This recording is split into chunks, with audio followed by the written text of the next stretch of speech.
Hello, and welcome to the Christmas special of NOVAtazz Automotive Podcast, episode 42, season 2. I think this is actually this might be the second to last or the last episode of 2020. So I am joined up here with Big Saint Jolly himself, Santa Claus. How are you today? Doing great. You sound a little thinner than you normally do. But no, this is Stuff with Cletus. He's our a resident Santa Claus for tonight. I guess I'm just one of his helpers. We got our Christmas tree with our Christmas gifts. We've got Santa Claus. Like I said in the chat, you're going to have to provide your own music. I have no idea what I can play that would not freaking trip the copyright issues with YouTube and everything else because, God forbid anybody just shares music and everybody's got to have their own piece of the pie. So, how are you guys doing out there in YouTube land? And, well, is it actually technically YouTube land? I keep forgetting.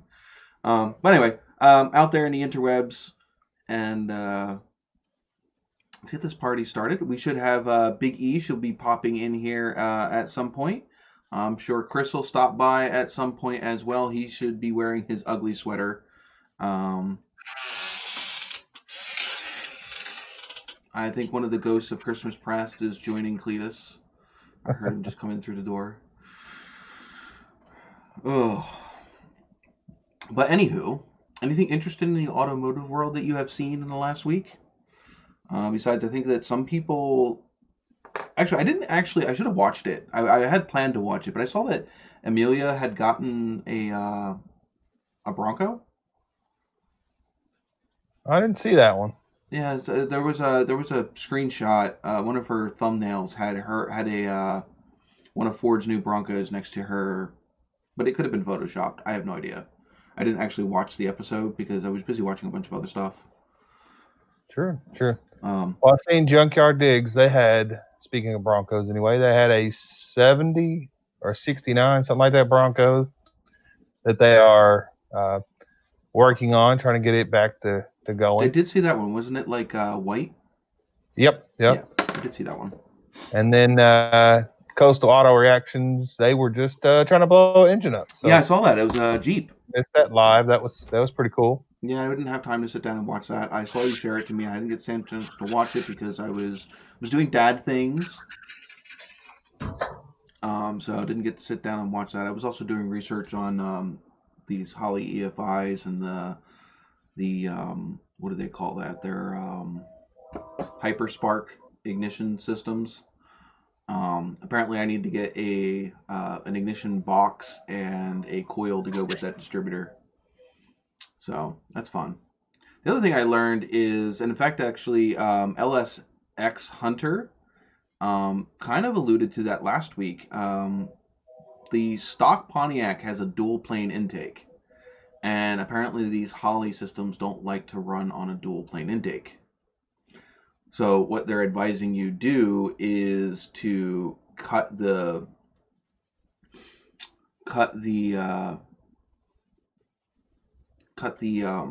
divider in between two planes, cut that down like an inch and a half to help the carburetor balance out between the two sides. Otherwise, it'll surge. Not carburetor, it's an EFI. It's a throttle body. Pilot asks in the chat, what are the lines for? These lines, if you... I know that I posted it in my YouTube community tab, and I know, Pilot, you don't follow Instagram because you would have seen it there. These are actually the new stainless steel lines for the Dodge Ram 1500 for the transmission. That's your ho-ho-hose. Yes, my ho-ho-ho. Hey, you're going to get me demonetized. It's a hose. Yeah, hose, not hose. I mean, geez, we're only, what, a couple minutes in? Santa Claus can say ho-ho-hos, right? Yeah, there you go. You're about the only one that can get away with saying that. But anyway, let's get some banners going up here because we don't have any. Let's get that one up here. But yes, don't forget to like and subscribe, and invite some of your friends over. The more people we have in here chit-chatting, the more fun this live stream gets. There's Chris in the chat, unless it's fake Chris, but that looks like a Chris. Yeah, I think it is. He may not in the chat, if you guys want to hear anything or hear us talk about anything, go ahead and put it in the chat as well. So. Exactly, man. You guys help direct the live stream as well, as long as we notice it. But yeah, so these were fun. I took these down a week and a half ago. It actually only took them like 3 or 4 days, but they're brand new stainless steel. It's got all the correct ends that I need for it. I got them about 6 inches longer than the old ones, just because the old ones I had issues routing them to where I get them up out of the way enough. So I figured to give myself an extra couple of inches to help route them to where they are. Cletus, if you want to switch to the regular Santa hat, I think you're gonna start. A little bit. You're gonna start being like Frosty the Snowman when he enters the freaking greenhouse in that movie we watched as a kid. He's gonna turn into a puddle on the floor. But yep, I got my ugly sweater on. I got my my llama, and got Santa hat. We got our Christmas tree going. Cletus has got his disco tree back there in the background going off, and it's kind of a Charlie Brown tree too. It's we've had it for a while, but it's getting a little threadbare. Or is it small? It's pretty small. It says it's 6 foot, but I'm gonna say it's about 5.5. Somebody was being a little. Right now, it's sitting up on top of something. So yeah, well, this one's only about a foot tall, 1.5 feet. Nice. It's just a little tiny thing. Jess had it in her office in the old apartment. It was just sitting over here last week. I'm like, wait, there's a Christmas tree already there. So I snagged it and plugged it in. Nice. Yeah, extra couple of inches is well. No, there are times where an extra couple inches aren't good. There are definitely times and places for extra couple of inches, and then there are definitely times not to have it. Especially when you're trying to cram something in a freaking hole that's too small. I had a bolt that we were trying to get out of an area, and because it was too long, I couldn't pull it out in the space of where it was at, which means I ended up having to take apart a whole bunch more stuff than I should have had to, because there should have been no reason why that bolt needed to be that long. But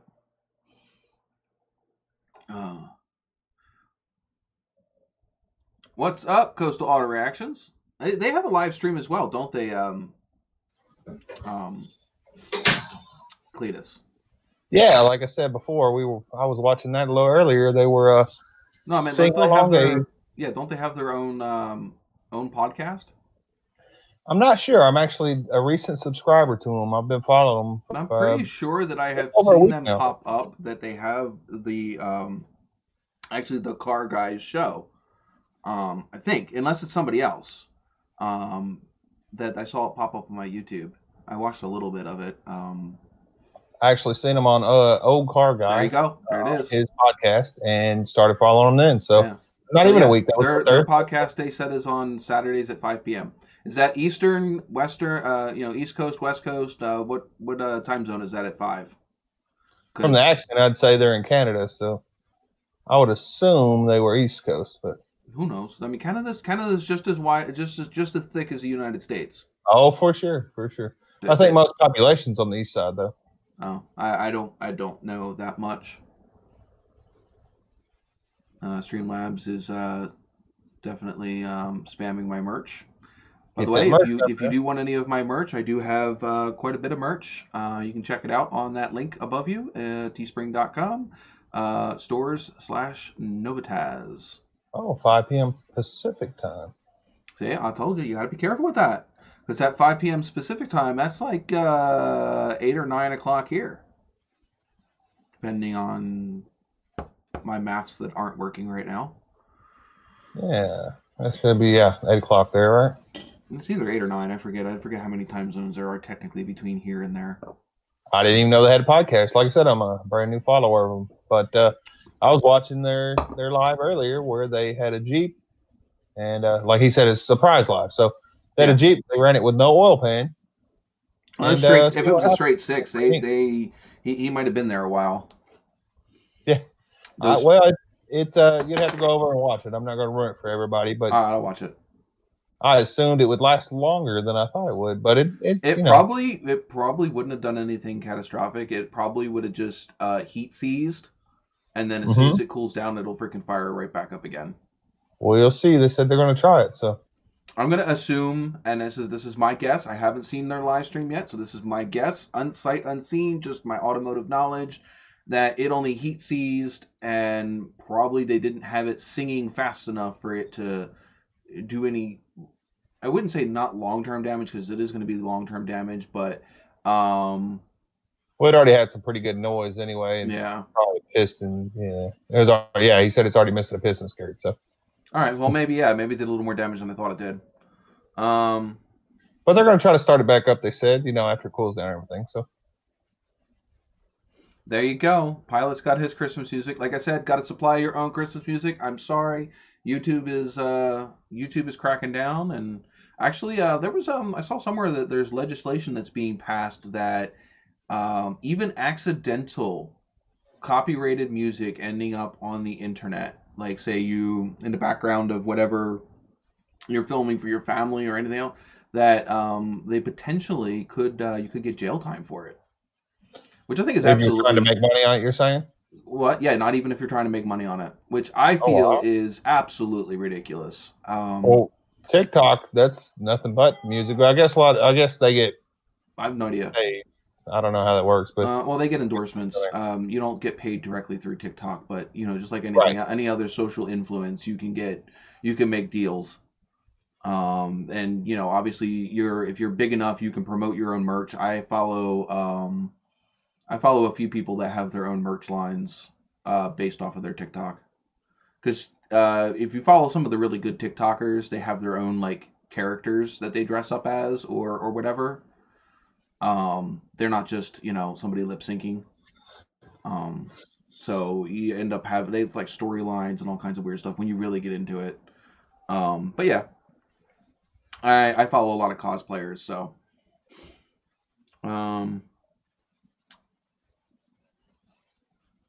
That's not exactly all that I was hearing. That because technically they've already had that law. That's why YouTube has copyright laws, and we can't listen to the music. See, and that's what's BS about it.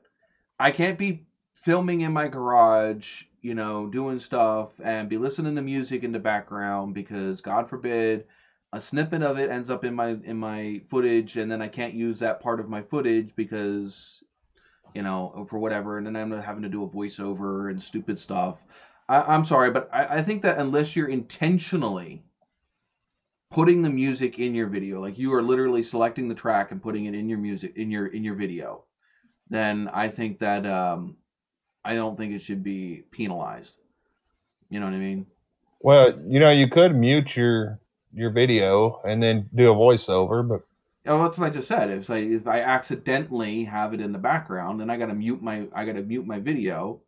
But the problem is like when you mute your video, well, you get none of the ambient sound either. Right. You don't get you cussing and throwing the rinse across the room. You can see it, but you'll get to hear it. I'm gonna bleep that part out too. Otherwise, then you only get yellow monetized, which means you get a smaller selection of advertisers that will advertise on your video. Because there are like 3 different stages. You got green, yellow, and red. Red means you can't be monetized at all. Yellow means that you are only monetized to companies that want to have potentially adult content. And then green is anybody can bid on. Well, and it let advertisers know that you're advertiser friendly. Not that my channel really should be ever but yeah, no. Yeah, I pay a license. I have I belong to Epidemic Sound, so I do have a pretty large selection of music that I can technically put in my, but it's a lot of searching, because you never know. Like, there's some times where you do something and it's like, oh my god, this song would fit so perfectly with it, but you can't use it because it's, it's a big brand music. So when you use them, don't you use that service? Don't you have to like tag that people in the title of it and all that, or not the title? No. Well, those are those free ones. I don't have to tag Epidemic Sound in any of my videos. I don't have to tag their individual things. All it does is because I'm paying for the usage rights. So as long as I don't use any of Epidemic Sound's video, if I don't publish any of their music, if I'm not paying for their service. So like, let's say like I decide I don't want to be a partner with Epidemic anymore. I cannot put any of their music in any of my videos published after the day of my last subscription. Any video that was published during my subscription is still fine. I don't have to change the music in it. But any music anything that is published after that time, and it's not just music; they have sound effects and stuff like that too. Okay, that's pretty neat. Yeah, they have more music than you can shake a stick at. But I mean, there's other ones too. I think Manage belongs to like 2 or 3 of them.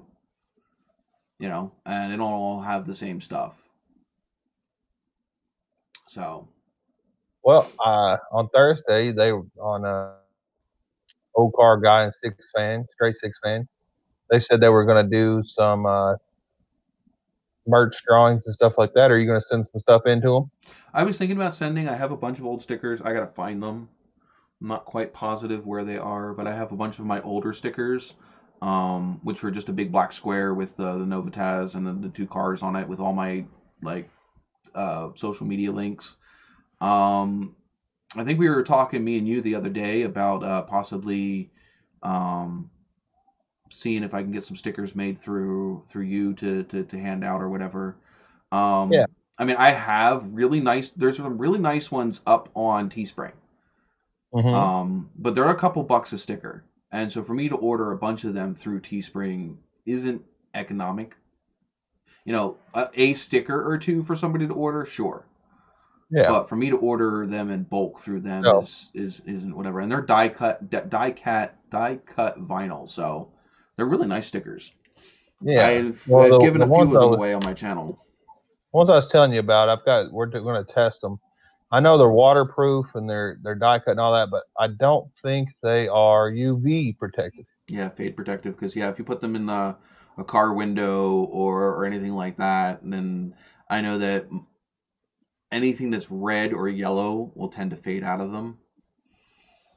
And yeah, you see mine's basically black and yellow. If I get truck stickers, they have a lot of brown in them, which that'll fade as well. Oh. Hey, JJ DeBoss just says, so that's awesome. Oh, cool. Oh, let's see if he has his subs turned on. It should pop up on the screen that he subbed, which will be cool, because then I get to hear my awesome sound effect. Well, channel, cool. Hey, and there's Big E. Cool beans. Welcome aboard, Big E. Oh, he is silencing us. He is not ready to talk.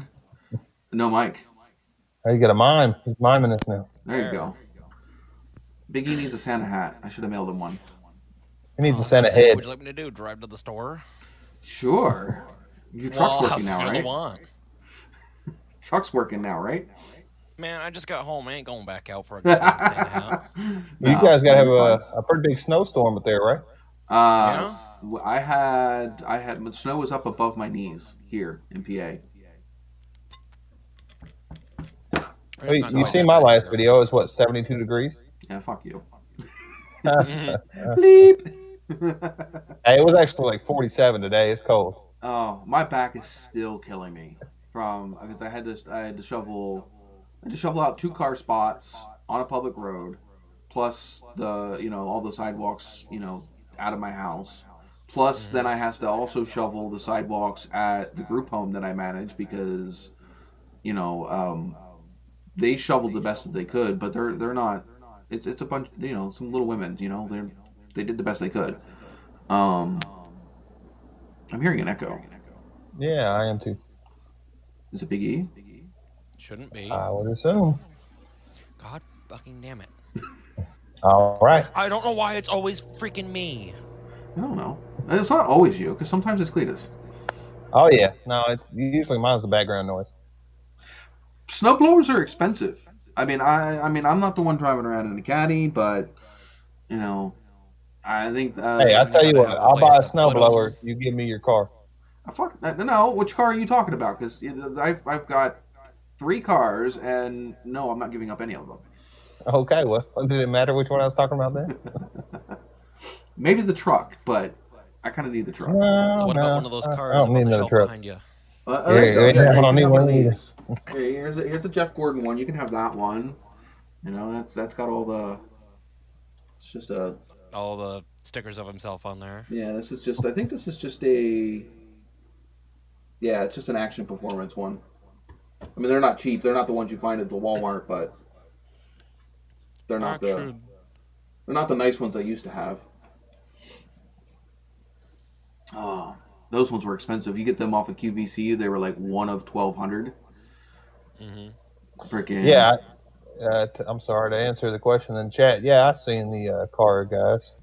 Yeah, you said it was warm there, but they were still wearing. It looked very warm to me anyway. Yeah, there is a bad echo, but I think it's fixed. Yeah, I'm not hearing the echo anymore. Echo. No, I think it's fixed, Biggie. I don't think there's an echo anymore. Good. Whatever it was, we fixed it. Cletus, you're saying it's what, 47 there and it's cold? Yeah, well, cold for here anyway. You know how it's been colder, of course. I forgot my phone's downstairs. Damn it! I'll have to go get them in a little bit. It is so cold here that the washer fluid in my lines is frozen. Oh. I can't tell you how cold it is here without messing up a bunch of stuff. Wait, I can do it on this one over here.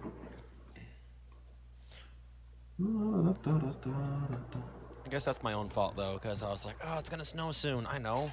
Change the oil before snow falls. So I do that and completely forget everything else. It is technically right now 32 degrees outside. Dang.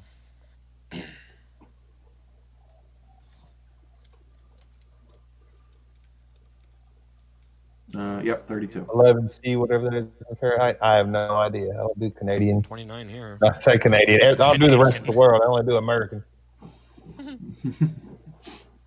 That's what the C is. It's not Celsius. It's Canadian. Here, let's find out real quick. That's what good old Google is for. I would say 11C is probably around. Say 11C is probably about 51 degrees. Yeah, 50. Oh, that's not bad at all. No, that's actually pretty warm. I'll take 50 degrees right about now. I know, right? Yeah, it may be easy, but we're a little slow. Yeah, I don't have to normally convert stuff into from Celsius to Fahrenheit unless it's like human temperatures, like 98 degrees is like 78 or 76. I forget. I haven't had to do. No, it'd be like 48 or 49. Is it really? Yeah, I don't know. It's been a while. Something's like 70 degrees Celsius. There's a good. If someone is 70 degrees Celsius, there's a good chance they probably are or were on fire. Probably.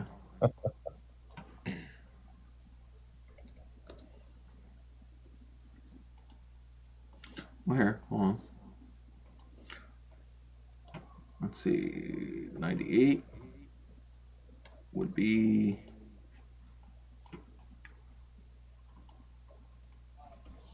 36. So I knew it was 6 or 8, but I forgot what the first number was.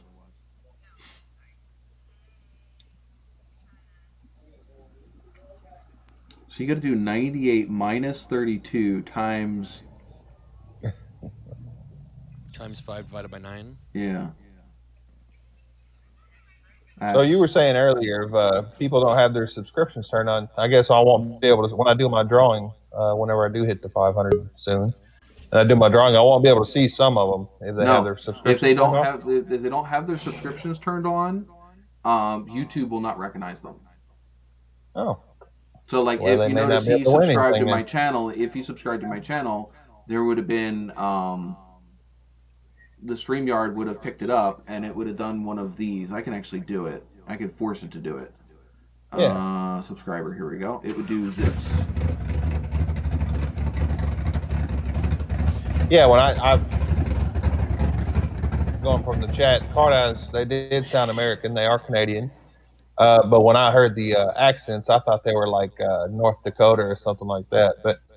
But yeah, heard it a little bit more, and it was pretty obvious they were Canadian. So. Yeah. JJ, you have to go into your settings tab and click that you want to who you're subscribed to show up on your face page. Let's see if I can hop over. What? I love all the decorations there. I can see a little bit of it. We got one of those like you got one of those like turny light bulb things going on. Because the cop went in the middle. I ain't worried about the cop. What? Oh, he's probably talking to Mrs. Formie. Oh. Yeah, we had a double surprise for people tonight. Get in. Oh, jeez. Oh, this is just temporary. So there's our temporary. And in great rendition. One of you guys have to mute your mics. Mute your mic.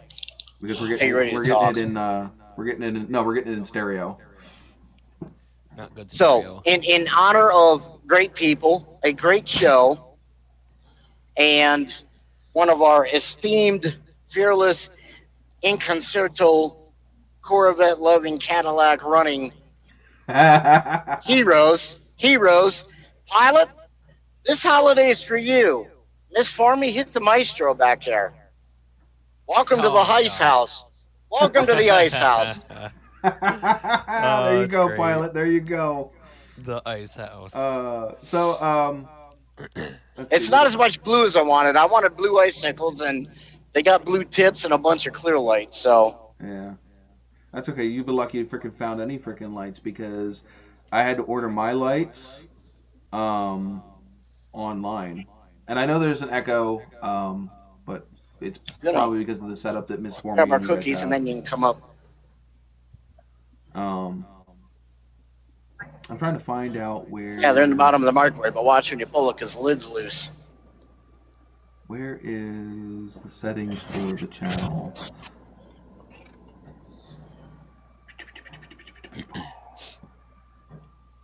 I don't know if it's different on mine because of the fact that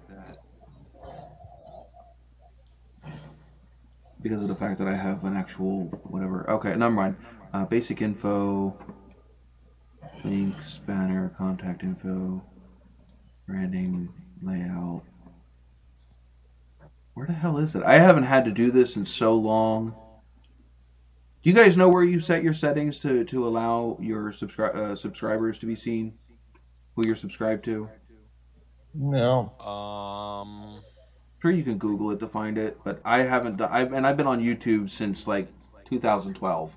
So I mean, I've always had my stuff shown.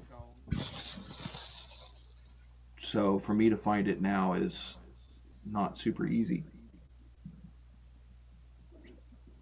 But anywho, back to the content.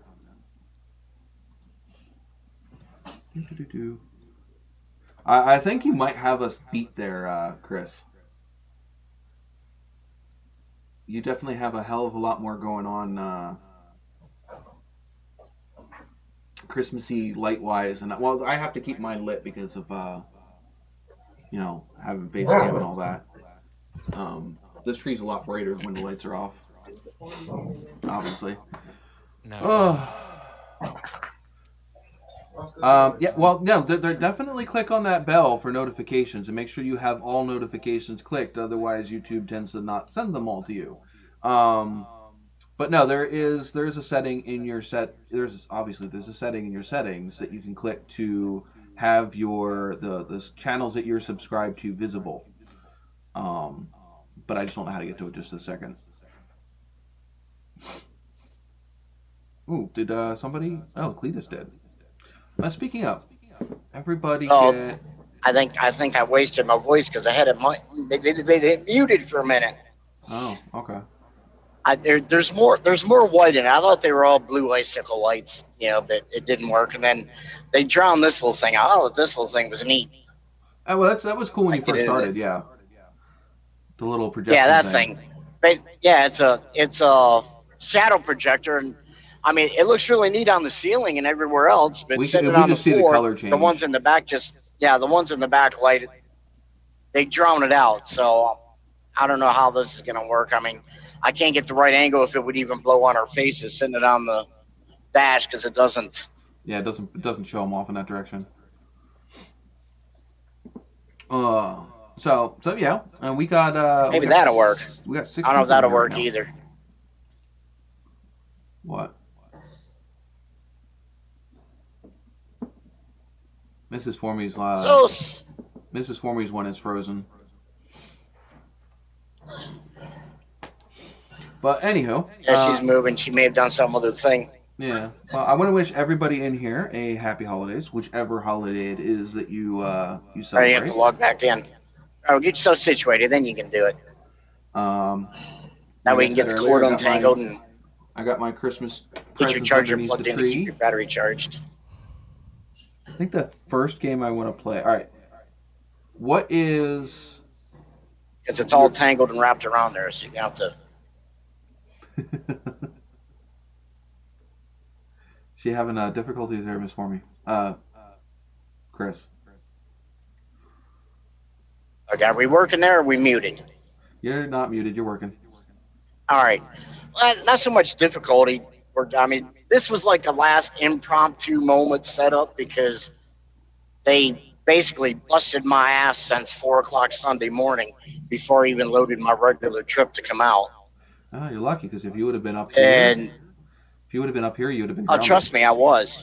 I was. I came in on the back side of it. Oh, because yeah, they grounded all I the got trucks out. Up here. I went to Chicago the day before that hit, and then I had to come back the next day. So I was in the aftermath of the wrecks and the cleanup. Yeah, they went 1 o'clock the day they hit. They grounded all the trucks up here. Oh. Yeah, grounded all the lightweight trucks, and then at 4 o'clock everybody was grounded. No, lightweight or empty. No, they grounded all of them up here at least. Who else showed up? Yeah. Miss Formy showed up again. We'll remove that one and we'll add this one. All right. Now, is this thing working at all, or do we need to shut it off? Well, one of them, I can see it in Mrs. Formy's one. But, yeah, I guess. You can see it in hers? Okay. You just got to remember well, to keep she's one better of your looking than I am anyway, so we can light her up. Yeah. You just got to keep one of your mics muted so you don't have that the double echo. Yeah, you's muted. Okay, so we got everybody still in the chat. You want guys a portrait all still out mode, there? flip it sideways. Getting ourselves all situated. Yeah, so this was an impromptu. We just stopped at a Walmart because she was tied up with work and then getting her vacation stuff organized and the stuff there. She's on a 2-week vacation. She's going to be on the truck. Yeah. So. We had nothing done. We got one set of lights, but they were all clear and they were too bright. So we just stopped at a Walmart and bought all this stuff like a half hour before the show started. You got into a freaking Walmart. Yeah. I sat outside Walmart the other day for 30 minutes and still never got in the Walmart. I gave up and went to a different store. Yeah, she's been doing the balancing act on 3 legs, straddling a toolbox and the bunk and everything else, trying to get all these hung up so that we could pop in. I didn't think Mrs. Formally would be the one with the 3rd leg.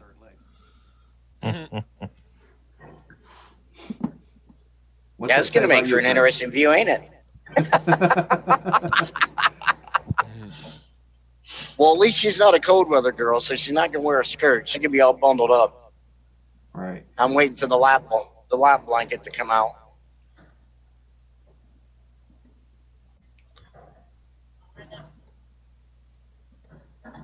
So, Merry Christmas, everybody, ahead of time. Yes, and this is your 10-second warning. I'm going to go into my loyalty bonus thingy over here and give out our first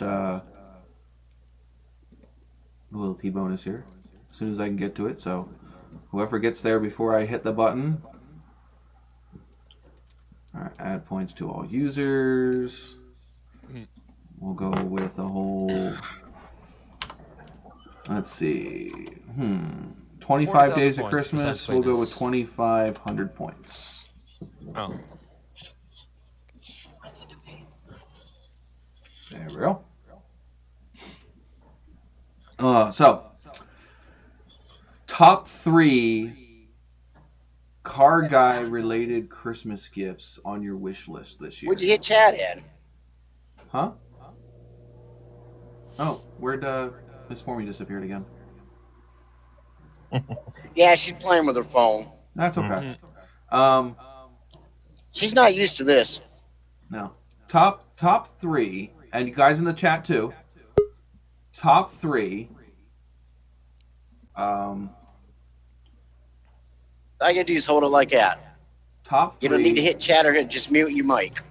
I already muted it. Now she's unmuted. That's it. Top 3 car guy gifts for 2020. You're not in chat. You've got to log into YouTube to do chat. You're in the live show. Which actually isn't live. That's why I said you've got to hold it up so that your camera's facing you like that in portrait. Yep. Nope, the other way. Landscape. There you go. She had it right the first time. Just like that. Like I said, so top three car guy gifts of 2020. Which on your wish list this year? A new car. You got 3. You get 3. So you want 3 new cars? Sure. Imagine the insurance bill on those. They don't have to know. Oh yeah, technically none of my cars are in insurance right now because they're all sitting on private land. So there you go. Well, I'm going to tell you. For me, it's going to be, merch for my channel, of course. My wife's making some of that.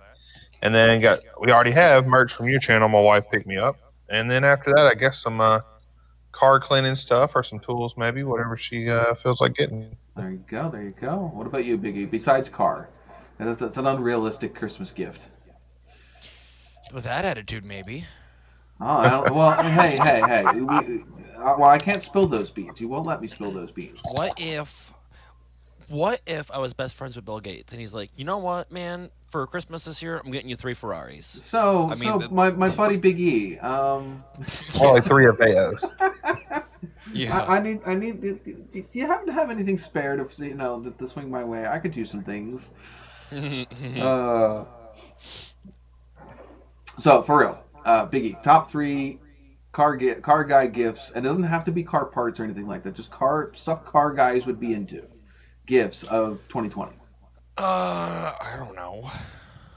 You're not a car guy. You should know. Video game. I don't know what. Well, I can't even say video games because there's only like 3 real big ones. What? Automotive ones?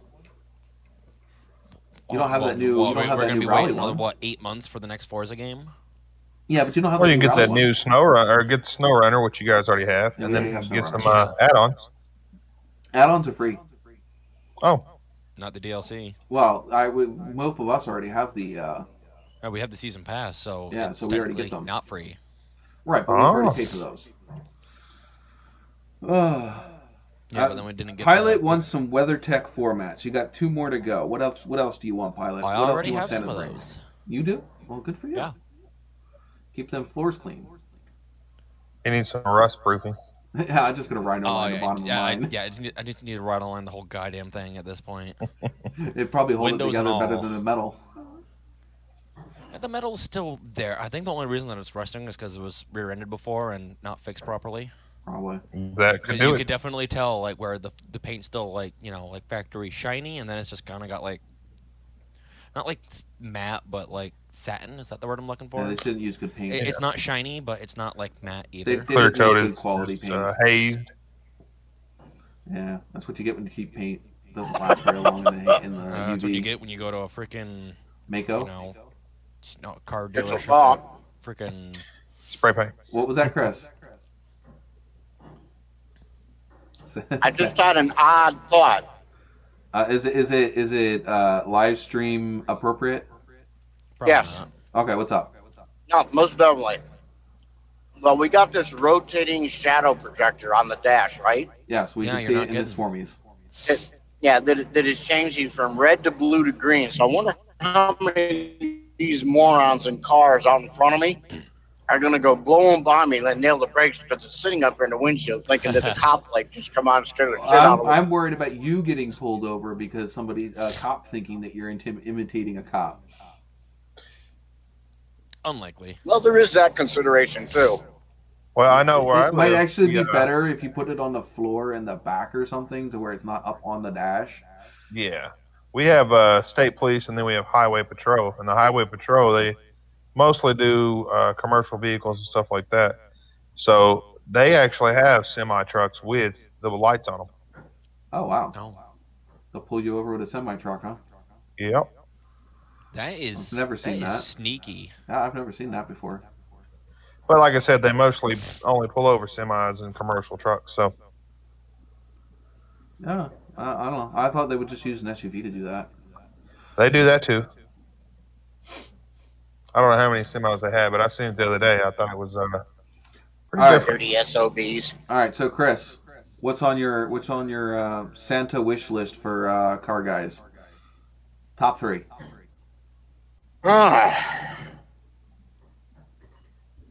God, hard question. I can think of a few things. Well, just pick 3. Yeah. Miss Foreman can pick 3 more for you. Oh, I don't know, 1,200 plus horsepower, fuel injected monster machine for the street legal project. There you go. Big engine. Texas Speed. Maybe even bigger than that. Texas Speed makes Sounds some like pretty big after ones. that- What- They had that. Sounds like they had after that, you'll need a radar detector. Yeah, well, they have what? I think their biggest one is over 427 cubic inches, well over 1,200 horsepower. I know it. I know it. What? God, what the hell did they call that? What? The one that Texas? Cletus and them did that they sent to Australia. The big block, that 600 cubic inch. Yeah, but I don't monster think they that was a stuck in. Texas. I don't know if that was a Texas Speed block. That was. No, that was a Blueprint, I think. Yeah. Yeah, it was an engine from somebody else. But as far as I know, that is the biggest engine on the market you can get now. Yeah, it's a 500. It's over 5. It's like 600 cubic inches. 632, I think. Yeah. No. That would definitely Texas set the Speed. street legal up. Texas Speed has like a 427 LS that is like 1,200 horsepower. Mm-hmm. Yeah, they got some serious. Nelson Racing engines up in, I think they're out of Massachusetts or Connecticut up there somewhere.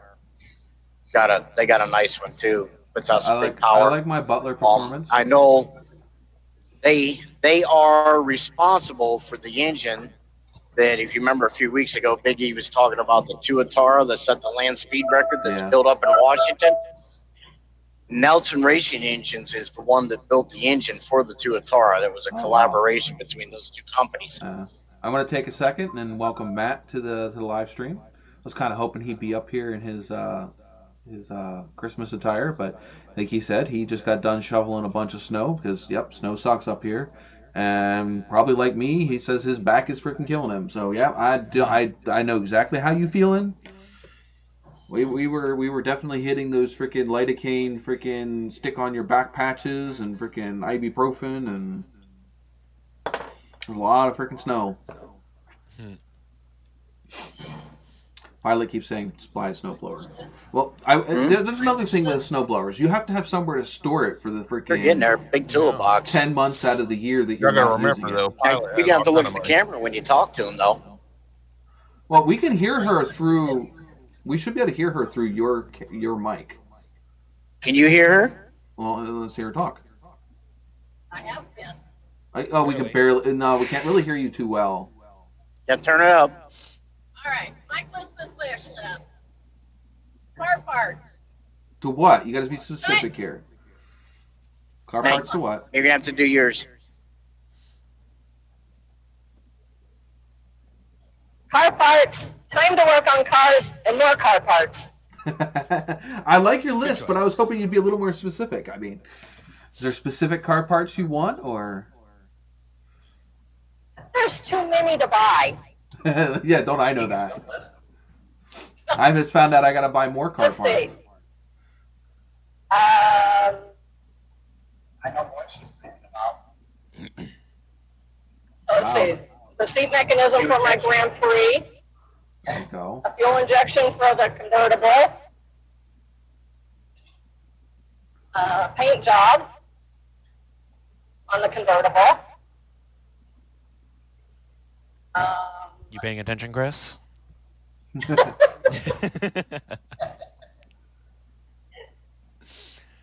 Time to work on cars. Oh yeah, I wish I had that. Let's see, all the parts we need to finish the street legal.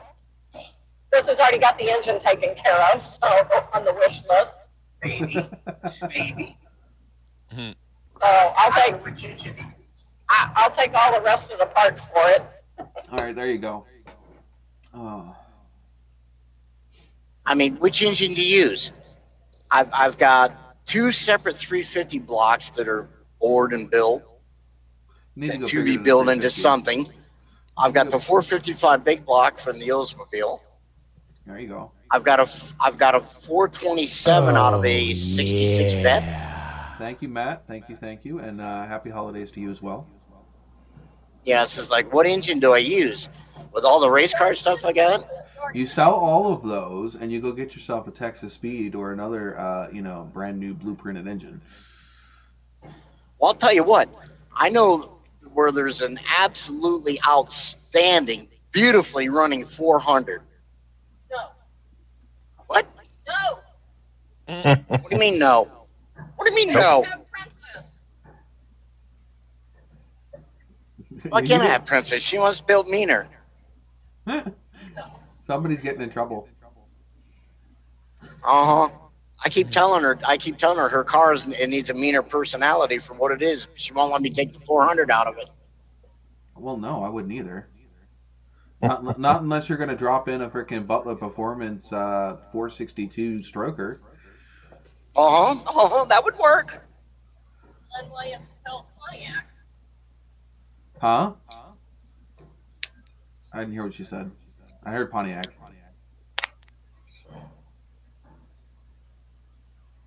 So you have to pour Mike out.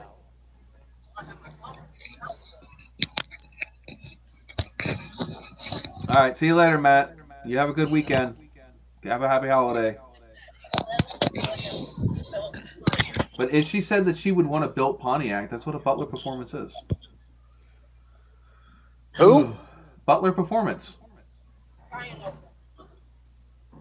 That's all they deal with is Pontiac engines. Okay, what guy in Oklahoma? She'd have to turn her mic on or unmute herself. Glenn Williams built Pontiac engines. I don't know that one.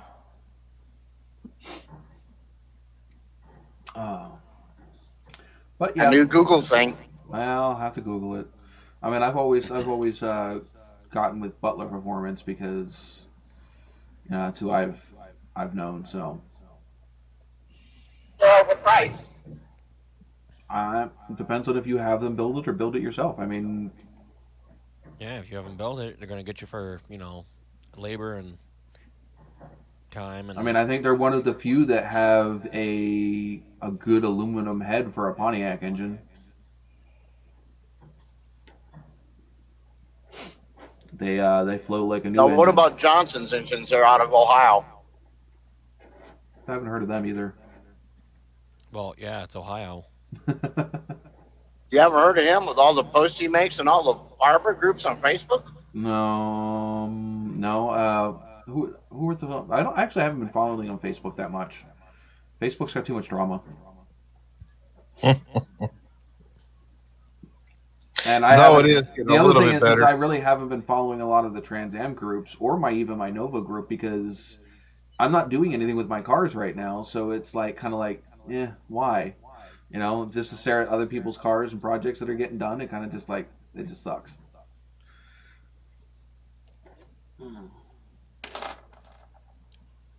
But this should change the TA. I have to pick up a few more parts to get the ignition system working.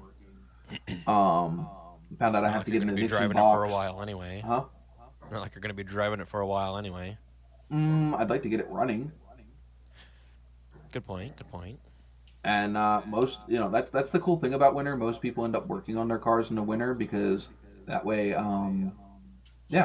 they can drive it when it gets warm out. Mm-hmm. So Yeah, actually, wintertime is the work on your car season. We're down there. At least up here. I don't know. I hate working on cars in the winter myself. Yeah, well, if you have a nice heated garage. It hurts a little more when you bust your knuckle. Well, when you're working outside, yeah. Yeah, I don't have a garage. So if I had a garage, it'd definitely be a big difference. I technically have a garage I could stuff that car into, so it's just a matter of getting up there. And right now, I would be getting the car to the garage would not be easy because the car is about 100 feet away from the garage, and that's a lot of snow between the garage and it. Well, first thing you got to do is get them trans lines on that truck. Yes, Yeah. but the truck is in no better position for that either. It's out in the same field. What, 10 feet away from that car? Wow. So yeah, that involves working outside in the snow as well at the moment. But before I even go work on the truck, I have to go up to the scrapyard and go pull, the hard lines that run from, well, the Dodge Rams, they use a vacuum line system to lock the front hub. Okay. And there's a hard line that runs from up above the transfer case along the frame rail up to the front rear. In all of the moving and shuffling around, I seem to have misplaced my that hard line. So I have to go to the scrapyard and go pull another one. Oh. How much are they on eBay? I'm probably not going to find one. Oh. They don't remake them as far as I know either. I got you. Flashlight. I haven't found them. Yeah. Well, I see Matt MPG has knocked me off the stream, boss. Oh, he knocked you off good time. Yeah, I seen that. He just spanked. Do you know what? In fact, you know what he might have also done? We'll have to. He ain't beat me in points. I know that. Maybe. Let's see. He might be close. Yeah, he might be close. It's gonna be a fun 2 weeks. We got mood lights. Hey, that's not stream appropriate there, Chris. Yes, it was. He's getting Oh, close. he got up to 4th. Miss Form, he's still right behind me there. So. Yeah, he got up to 46. Yeah, I only had, 100,000 or so? He was, yeah, he had 25 earlier. Unfortunately, I don't have chat, so everybody's going to get ahead of me this week. Not really, because, I mean, the following in chat, it doesn't actually net you too many points compared to the amount that I give away. The biggest thing to get you points is actually donations. That's where you're going to get the most of your points. You're going to earn a bonus just for being on the live stream. Yeah, there you go. You know what? In fact, actually, here we go. Live stream bonus for being up here on the live stream.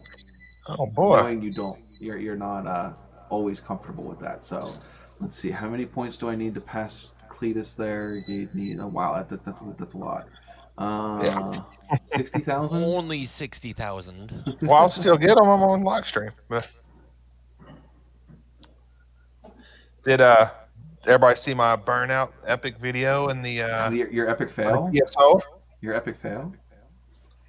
Come on now, that was an epic burnout.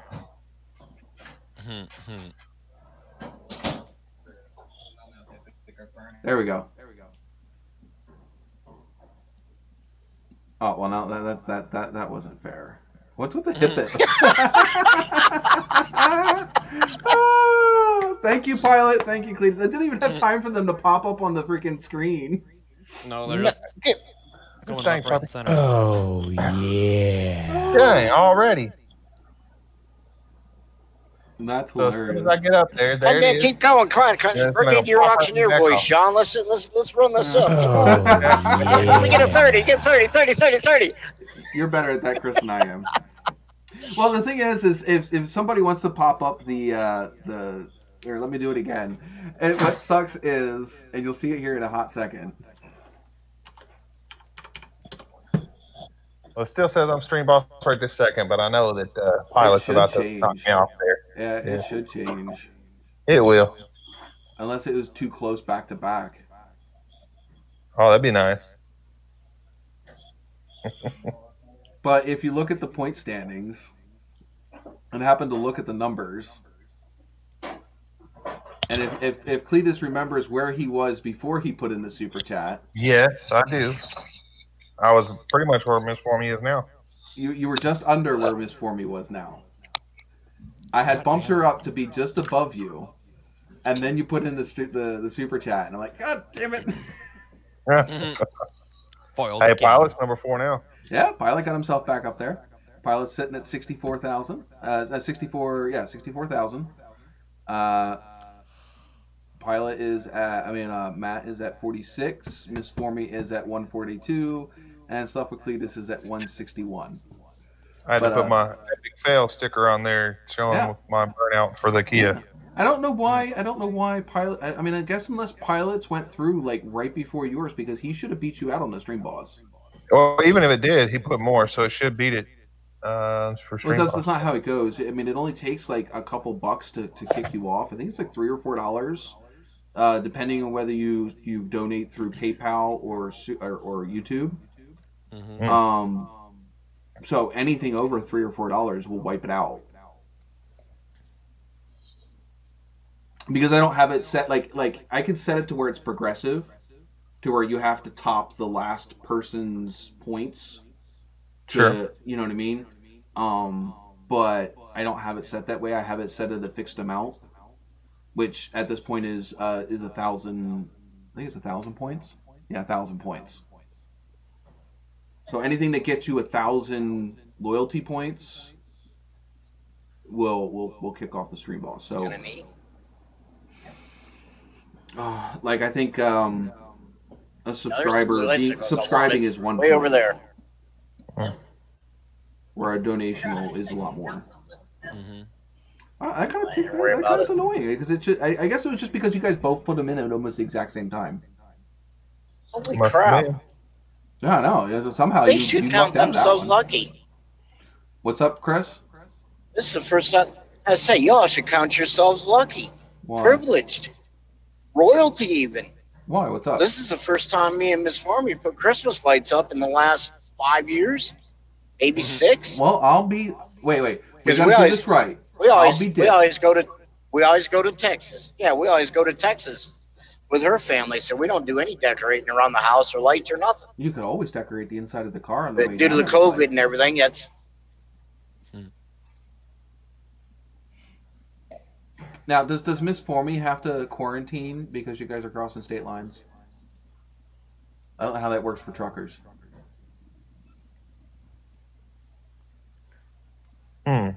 Oh, that's adorable, Pilot. He says he's the mole and he's like the mole in Marilyn Monroe's face, just happy to be there. Mm-hmm. Well, we're definitely all happy to have you here, man. You definitely make every single live stream entertaining. Almost single-handedly. Almost. But no, I wish you guys all happy holidays. You guys have all definitely made this year an enjoyable stream year. Hey, there's Pete. Pete and Repeat have entered the building. McGursh. All you have to do is think about it, and you already did. I'm missing something. Must be.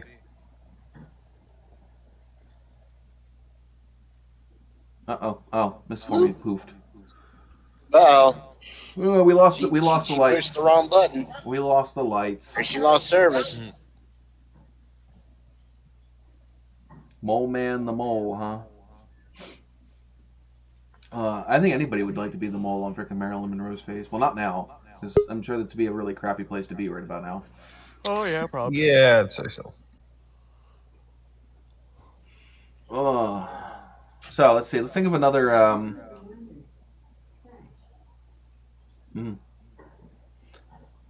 It is 10 p.m.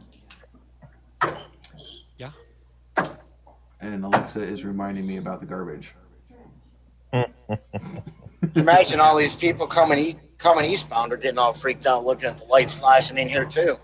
I know. You guys are having a frickin' disco party in there.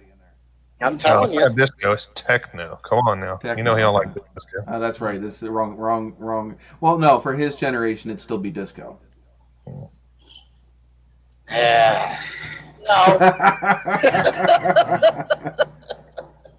Trying to say we're old. I would say no such thing. I think he's trying to say you was 80s old, hair not she bands, was old. yes. Disco, no. All right, let's get back to our regular scheduled program. What's in the cup, guys? At the moment, nothing. Just water for me. Just water. Chris, what you got in the cup today? Actually, no, we'll go with Miss Formie first because we don't normally get to ask. She's not normally online. She's got a nice old bottle of water. Yep. Party in Chris's truck. Yeah, I'm right. Yep. What's in the cup? What's in the cup? A great blessing. It just depends on what size the cup is they're wearing. Oh. Pilot has eggnog. Hey, I see that. That's abuse. I see that abuse. Don't abuse the chauffeur. We're in them the ditch. You're right on camera, man. You can't abuse people on camera. That's just silly. You gotta turn the camera away first. Then none of the only problem is when she goes through that, she's gonna cross right in front of mine. Well, she'd have to turn both of them. All she's got to do is tilt yours up. It'd probably fall off the dash. Well, then just so it wouldn't be pointing at you. Cheap older. I gotta say I'm sharing this for me because we got the same water. I got my own bottle, but that's the only thing I got. I already finished the coffee I had earlier. You guys are sharing water bottles. Hey, Miss Formie, I'm muting yours just so that way. Just don't forget to unmute you when you want to talk. Oh, it's because we were getting the echo again. Looks like Lake Michigan straight. Pilot has eggnog spiked with Ice House. Ice House. I can't talk. I give That up. could be interesting. I have eggnog downstairs, and I have rum right here. We can spike it. You can spike it, just throws it to the floor. Oh my god, I would. I don't. Those rum bottles are pretty freaking thick. They don't like to smash that easy. That means when they do smash, they go everywhere. Oh my god, and it's loud. Yeah. I had I got an even deeper view. My one cat. You guys actually look into the depths of the party house because we don't have the Peterbilt blanket down tonight. Right. You got the deep view. She's thick. Hey, get the deep view.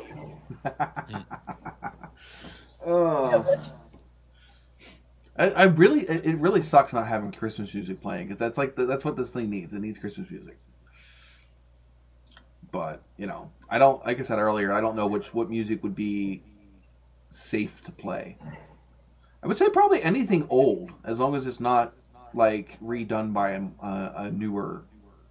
Yeah. We can get, There he goes on the gray hair thing again. For me to start caroling. Well, I'm going to owe her. I could go for that. I could go for that. I'd have to owe her my monetization then. Ooh, excuse me.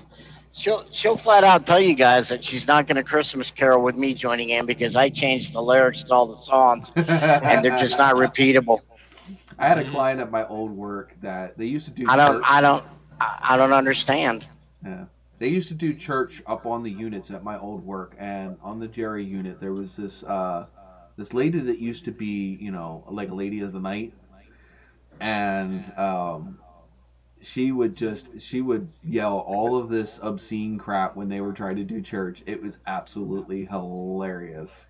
One of her things was she likes to drink beer and fuck. that was her saying. She likes to drink beer and fuck, and she would scream shit like that in the middle of their church service and caroling and stuff. It was absolutely hilarious. Just fight the powers. Yeah. Oh, did I just hear a duck? I heard a squeak. No, that is the puppy toy. Duck, goose. That would definitely be I should have strange. kept the calls. Could have grunted at them. Put a whole new meaning to Grandma got ran over by a reindeer. Pilot says he's never done it to Christmas music. That's a nice night. No, It's like the one hilarious, in a couple. one hilarious one I nights. heard one time. What? Chris? I can't. Santa got blasted by a 747. There's no Christmas this year. Weird Al has a good one, a good like Christmas sleighing carol. I always like that one. The Christmas at Ground Zero. No, the year that Santa went crazy. No. That's a good one. If you haven't heard that one, you should go play it. It's definitely one of my favorites. But yeah. So all right, so we did what's in the cup. Do we have a what's in the truck there, Chris? Oh, that was easy. Miss Formy is. Yeah, I was gonna say it's a Miss Formy with freaking Christmas decorations. You got an elf on a shelf with you this week. Yeah.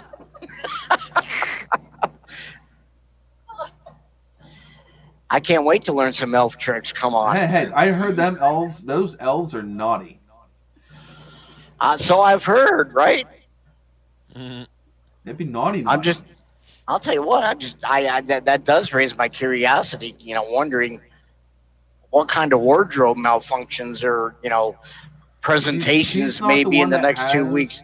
She's not the one that has the wardrobe malfunctions. She's the one that causes the wardrobe malfunctions. Trust me. I got the very fortunate opportunity to do a photo shoot for her with her car, which got put into a book that was published. So that car's been in several books then. Yes. Well, magazines, but this was an actual book. Some woman wrote, what was the name of that? A book. A magazine is still technically a book. Women.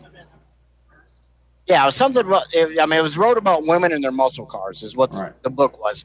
It was all different women that had a muscle car. And they asked her if she wanted to do it. So we went out one day and we did a photo shoot with her in the car. And trust me, some of the wardrobe presentations that we could have used were like, this doesn't match the paint job, but I like it. Did any of you guys watch that video that I shared about the Black Ghost? Not yet. Oh, not yet. I saw it pop up. I didn't get a chance to watch it. It made me cry. I was full on freaking tears. Apparently, it's about a car that there was a dude grew up, went to the army, got out of the army, custom ordered this car.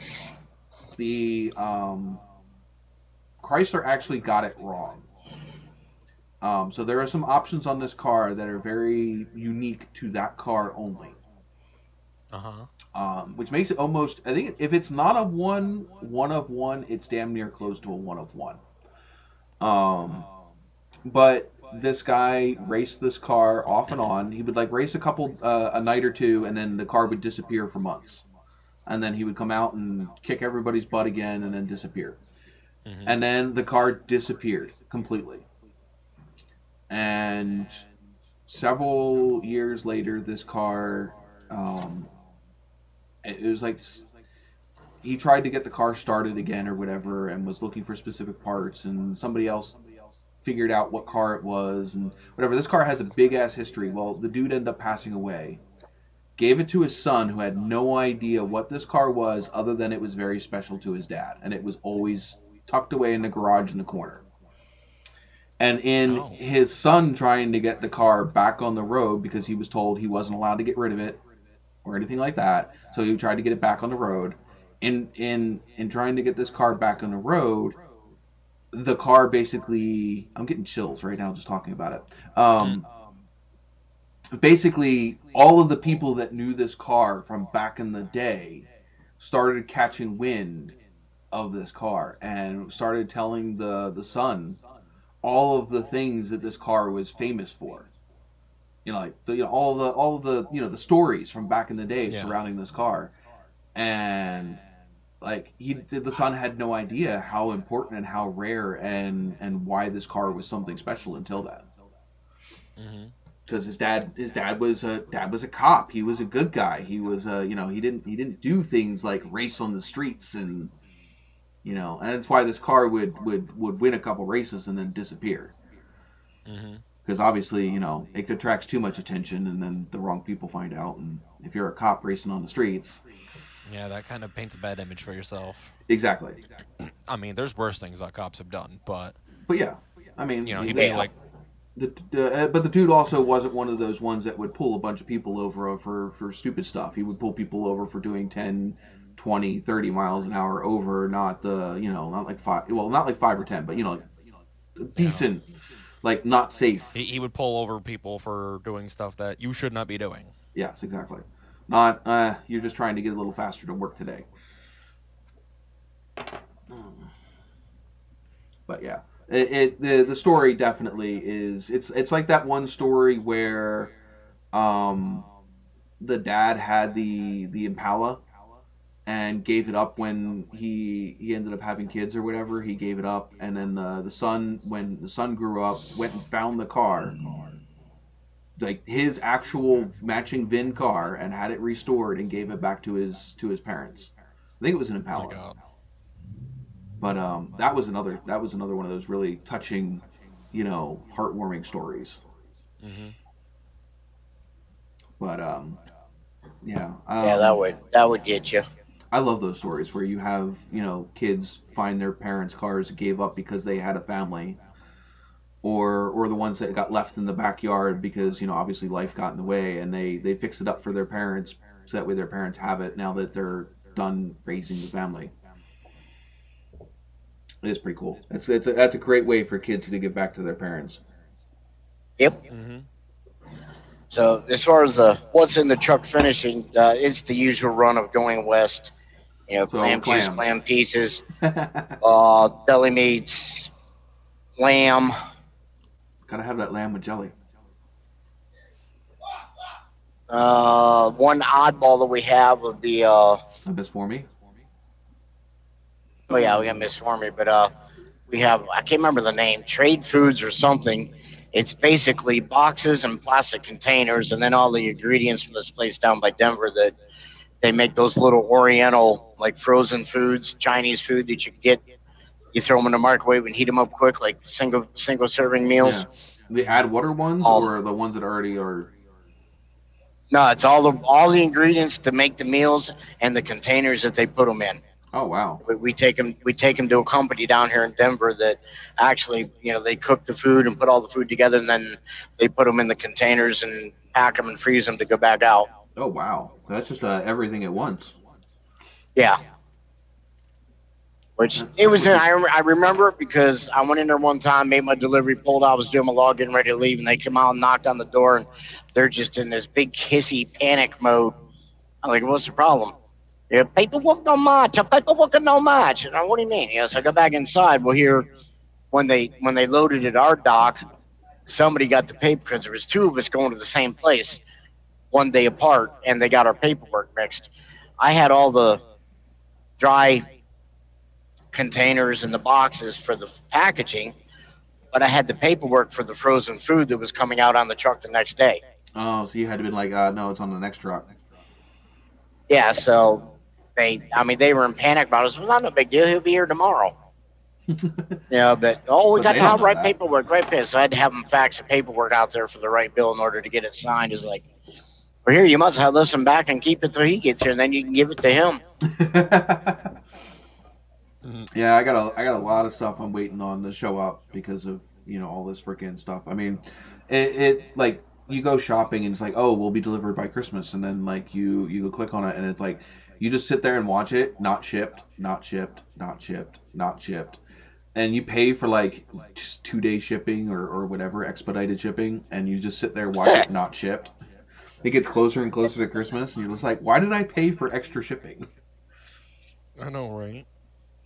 What's in the truck? Oh, you know what? I can mute myself. Miss Formy's got a what's in the truck thing.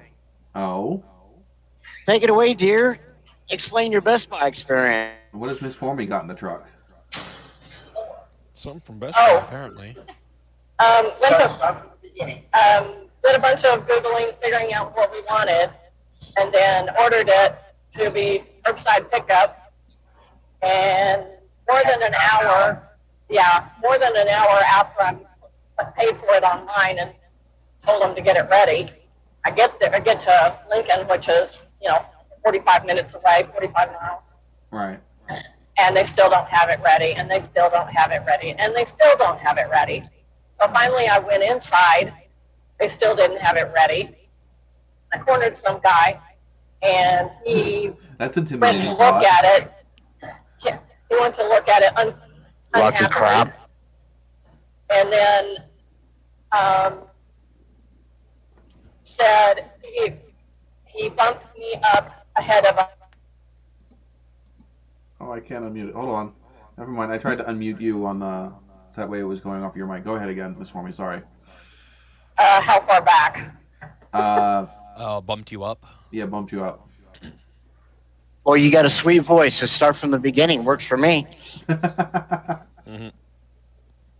Spent an hour trying to order some, figuring out what we wanted. Spent an hour getting over to pick it up.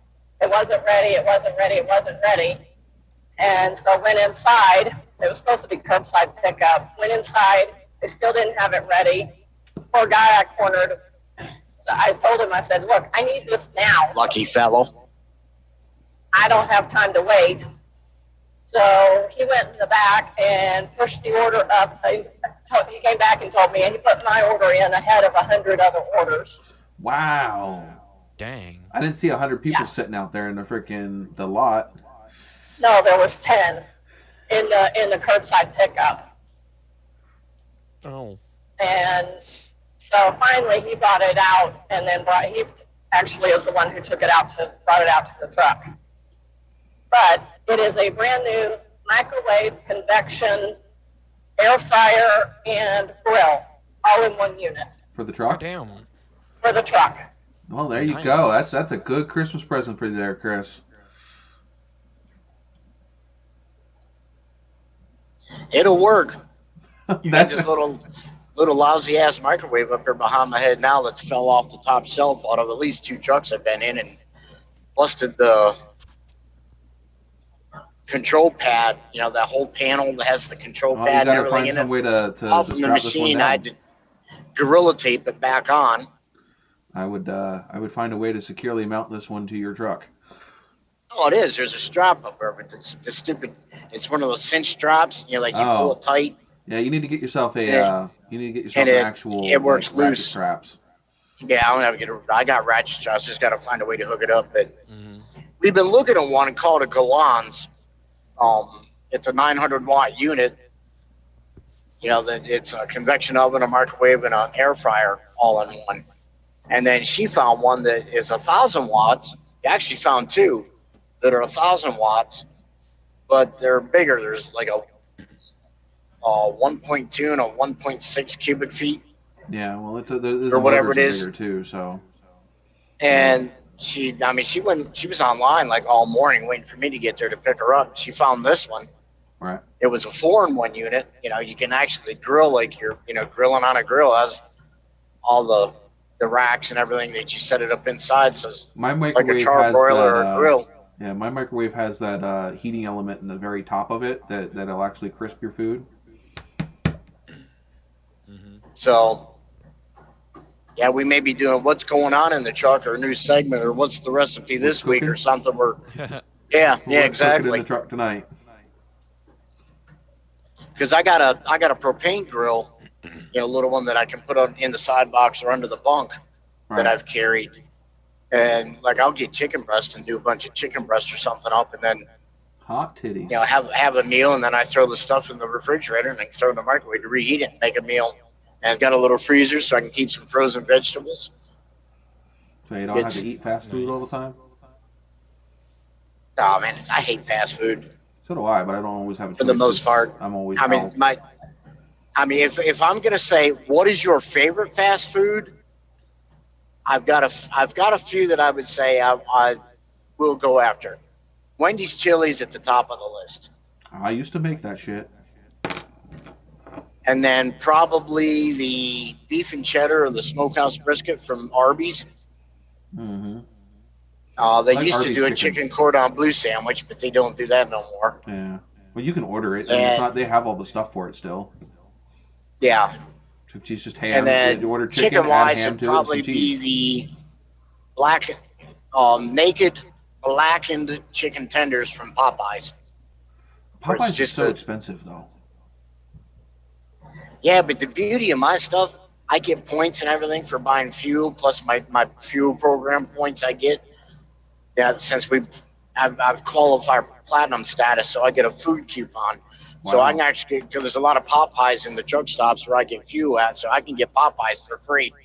You know, which I did the last time I was out in Denver. I brought home, I mean, I got like $50 worth of chicken. You know, I brought out those 2 great big bags, and I brought half of it or better home to her, and she put it in the freezer. You know, chicken breasts and chicken legs. All right. Their mashed potatoes and gravy. I mean, that's probably, I'd have to say they're probably the best out of the ones to do that. Kentucky Fried Chicken with their chicken Popeyes. They're pretty decent. Yeah. Kentucky FC has changed, though. I didn't realize they went under new ownership and stuff, and they've actually changed a lot of their, because I used to work at a KFC, and like I went and ordered there for the first time in a long while, and I'm like, their coleslaw is different. I don't like it. They no longer do the wedges. I don't like their new fries. Hey, speaking of coleslaw, has anybody ever had apple slaw? No. I don't think so. Never heard of it. But, and again, last time I was in Denver, I found, I made a delivery. I had to get a wrecker in order. I delivered a gazebo kit. So we had to get a rollback in to winch the kit out of the trailer, onto the gazebo, onto his truck, so he could go put it in a fence for this place because they had no dock. Down the road was an old Kmart, so I pulled in the Kmart for it. I'm gonna, I'll take me a nap before I take off because I was running all night to get out there. And she was online Googling the area. She says, well, there's a little barbecue place and bar, like a brewery pub or whatever. You're in this plaza, she's naming all this stuff. They're like, okay, I see the gas station. Where's it at? Right beside me. I said, there's a Christmas tree stand on my other side of me. And she's looking, well, that place looks closed, that place, and we're talking, 8, 9 o'clock at night. It's, getting where everything's going to close, and they're all under COVID restrictions out there. So you got to basically take out. You can't sit inside. And she goes, well, this place says they have outside seating. Outside seating? And it's only, 42 degrees out. I got a heavy winter coat and shorts on. I can deal with it. Sun's out. So walk around the corner, and we found the place. Your food gets colder than your ass does? Yeah, ain't no big deal. Beer stays cold. Yeah, beer stayed cold. So I had because I didn't have to be up in Denver till like 4 or 5 the next morning. All right. So I get money, whatever. Yeah, I want to get something. He's well, we have outside seating. We sit outside. Well, hell, that'll work for me. So I got the baked beans, and I got their meat platter, which had summer sausage, half a rack of ribs, brisket, pulled pork, half a chicken, and smoked turkey. Is that all the meats? Pilot has a question for you, Chris. And they had apple slaw, which basically was coleslaw. It depends on what drive-thru. It depends on the drive-thru you go to. There are some drive-thrus that are made for trucks, believe it or not. Down south, actually, I think there's one down in Arkansas near Cletus. I would say a truck stop should have it. But most trucks, most drive-thrus, nah, not happening. No, I would say mostly probably at a truck stop if they have drive-thrus there. Yeah, most truck stops don't have nothing either. Yeah, which is a real pain because you park the truck. If you walk up to the drive-thru window, they won't serve you because it is insecure for their people. It's not just for the thing is it's not just, I understand, but it's not just for their safety, it's for your safety too, because if you're standing in the middle of the drive-thru, somebody could be running up through and just drive right over you. Yeah. But I mean, their thing was, well, it's security issue. Okay, so what's the difference? Whether I walk up or someone pulls up. If I'm intending on robbing you, I can throw a gun in your face. Big, Exactly. It doesn't matter whether I'm in a car. You just pop the door open and you're in the same freaking boat as if you were to stand there. So. Yeah. So I mean, it's a real pain in the butt. So, well, you need to use our app. Okay, I'm going to use your app. Are you going to take your big lard ass butt across the parking lot to that big truck over there and deliver it to me? Because I can't park in that little parking spot that you call, pick and wait or whatever the heck they call it. Order your thing on the app and pull up and park and we'll bring it out to you. And but what do you mean? I'm driving that over there. Honestly, God, I went to time someone to come up to the drive-thru and I was standing there like a beggar. I was like, I need a favor. These assholes won't serve me, and I'm driving that truck over there. Here's $10. Could you order me this, and you can keep the change? And it's like I'm the reason why you even have food to cook to freaking serve. Well, maybe not exactly, but somebody like me is the reason why you have food to even freaking serve anybody, because somebody had to deliver it here. Yeah, this whole COVID garbage is just stupid. It I mean, it's rough for me. And like Washington, Oregon shut down a month ago. So we can't even go inside the building to, we leave our paperwork in the back of the chair to the deliverers. Like, well, we have a Johnny box, a honey bucket, Johnny on the spot. There's no respect for the people that are the PU pot over there. It's like, you serious want me to go use that plastic seat and it's 28 degrees out here? Are you out of your rapid-headed mind? I don't know what that was about. I don't know. It's just, and a lot of places, you use Grubhub or look at that. Or something like that. Well, Grubhub's a joke because they get the order wrong, they cancel it, and then they keep your money and won't pay you back. So I've been down that road. And they freaking try. You end up paying twice as you want a number two, which is like $5. You end up spending $15 for a freaking $5 meal. Well, the prices on that app is more expensive than it is if you just was there to buy it. And a lot of places, like say an average pizza. I mean, everybody orders pizza. Most places, wherever you're at, you can't make an order for delivery and tell them you're coming, that they're going to bring it to the truck, because then they say, well, it's a security issue. We can't bring it to your truck. Okay, what difference does it make? Once again, whether you deliver it to my truck at this warehouse I just delivered at that you deliver to all the time, or Joe Blow's house down the road that has the crack house down on the corner, and they open the door and still stick a gun in your face. Why is that house any more secure than my truck? Because they have an address to call. This is my house. Because they have an actual physical location to freaking. Well, that's the thing. Most times you use the location where you're at. Like I can order at the warehouse that we pull for. Yeah. I can use their address, and there's 4 or 5 places around there that they'll actually come and deliver to the house, and they'll come right to the truck. No big deal at all. Yeah. And say, okay, so fine. Deliver to the warehouse, and I'll meet you at the front door. It's crazy. So this is going to make it better. Plus, you can eat healthier. But yeah, apple slaw was regular coleslaw, and then it had slices and shreds of apple in it. It was sweeter dressing. I think it was the apple that made the dressing sweeter. I'm not sure, but it was different. That's what Adam and Eve said. Yeah, no doubt. I think it was the apple. The worst part about the apple with Adam and Eve is when Eve figured out how to cut the core out of the middle of it and found another use for it. Look, I can twirl it on my finger. Mm-hmm. And they want to know why they got kicked out of the garden. Spoiling the fruit. I mean, I've had some really unique culinary experiences out here running around. Oh, I bet. Over the years. I bet. I mean, I went to like an Indian restaurant. The red dot on the forehead people. They make some really nice dishes. But watch what you order, because they can be spicy. Mediterranean food's really good. I stuffed grape leaves. It's almost like a stuffed pepper, but they use grape leaves. That's really good. I like Thai food. But Pilot says, I go to McDonald's and say, give me $6 worth of food and a Coke. They say, sir, you have to order something. Pilot goes, why? You're going to give me whatever you want anyway. Yeah, pretty much. That's the truth. Well, Jess, I don't sure if you guys know, but Jess has basically not had a day off except for today in like the last 2.5 weeks.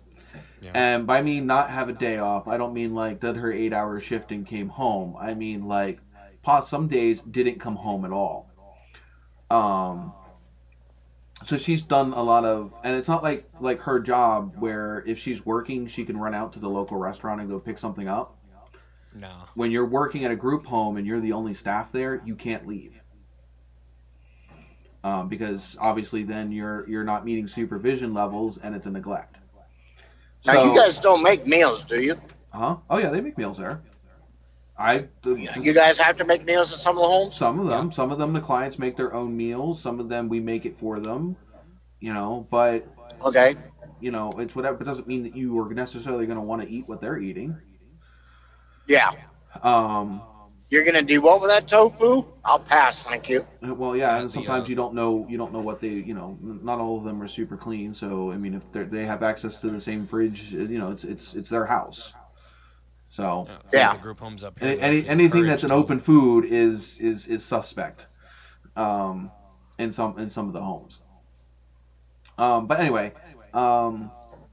she went and ordered something off of DoorDash because I think she uses DoorDash more than anything. And she ordered something for a snack. It took 45 minutes to get there, and it was ice cream. Oh my god! Now, granted, it was so cold. And it was melted. God. No, it was so good. But the problem is because the store did not have the exact item that she wanted, they substituted it for something else. Now, granted, she still enjoyed what they gave, but still, it's like you order one thing, they give you something else. Yeah. It's just like the infamous Frosty machine, not Frosty, but soft serve machine at the McDonald's. You're lucky if it's ever working. Broken. I swear, I know why. It's at the end of the night. They don't feel like freaking refilling it just to have to empty it and clean it. Yeah, exactly. That's exactly what it is. It's never broken. Oh, I know. It's just now, see, that's something that we never did at Wendy's when we had the Frosty machine at Wendy's when I used to work there. Mm-hmm. No, we were because we always had secret shoppers that would come by, and I don't know if they still do that stuff, but they used to have what they would call secret shoppers. Corporate would send in. No, well, it's Wendy's. Y'all just never clean it, right? Oh no, clean it every night. Thank you. Wendy's is freaking cleaner than McDonald's. Yeah, that's a damn fact. Yeah, I worked at two of them.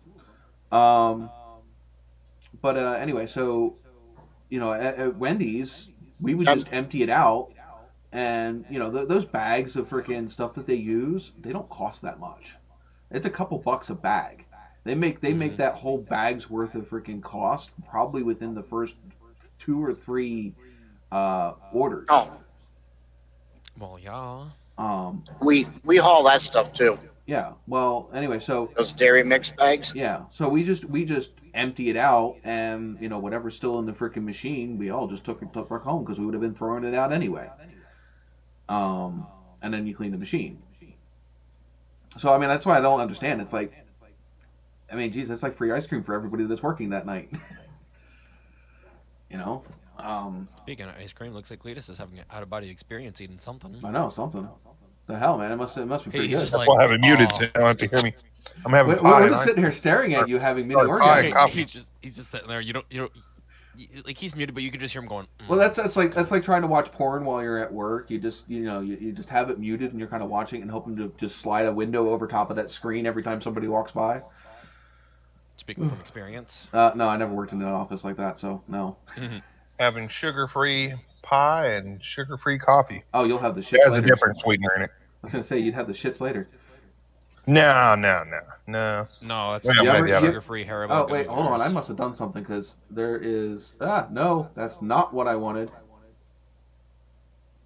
I don't know how long it's been doing this, but who knows? There we go. I don't know how long it's been. This is why I said I can't touch anything on my screen because when I do, it screws it all up. Yeah. But anyway, welcome aboard, Will. Haven't seen you in a while. Can't remember how many times our ice cream machines was down or empty at McDonald's. Yep, always. Ew, it's that gross pleb. He's got the Jeep with the RGB headlights on it. Oh, really? I haven't seen that yet. Yeah, he put up a picture on Facebook of like red, and the only thing I could think of is like. Oh, the so Russian if he doesn't tank. put it It's up on got, Instagram, I don't see it. No, it was on Facebook. He had them set to red, and it's just looking like the Russian tanks that have things on the front of the turret, so certain missiles can't be directed right toward it. It'll just start going off in whatever direction. There's. Oh, yeah. Tempted to post a picture, like we get it. You think it's a tank, but it's not. You just put a meme of somebody shooting a missile at it. Yeah, hopefully my vehicle will be up on the road soon. I get to go play in the snow and the mud soon, hopefully. As soon as it thaws off enough for me to get underneath the truck. Huh? I got to go play in the snow earlier. Yeah, but you're lucky you probably didn't get stuck. Well, yeah, you're right. Street tires and an avalanche sounds like a street tires. Like I got some freaking Pirellis on the goddamn thing. What do you got on it? Freaking what the hell are they? They're You got them slicks. No, yeah, totally. Last time I heard, your tires were almost bald. They're not almost bald. They're I can't remember. They're Goodyears. I remember that much. Wranglers, I think. Wrangler TA, not Wrangler TAs. Not TAs. All seasons or maybe. Yeah, they're all seasons. They're not all. Yeah, they're street tires. Even the all-terrains are still street tires. They still get me from A to B. I'm not gonna dump like freaking $600-700 in tires and wheels. Golden bald eagles. No, that's what that is back there. That's a golden bald eagle.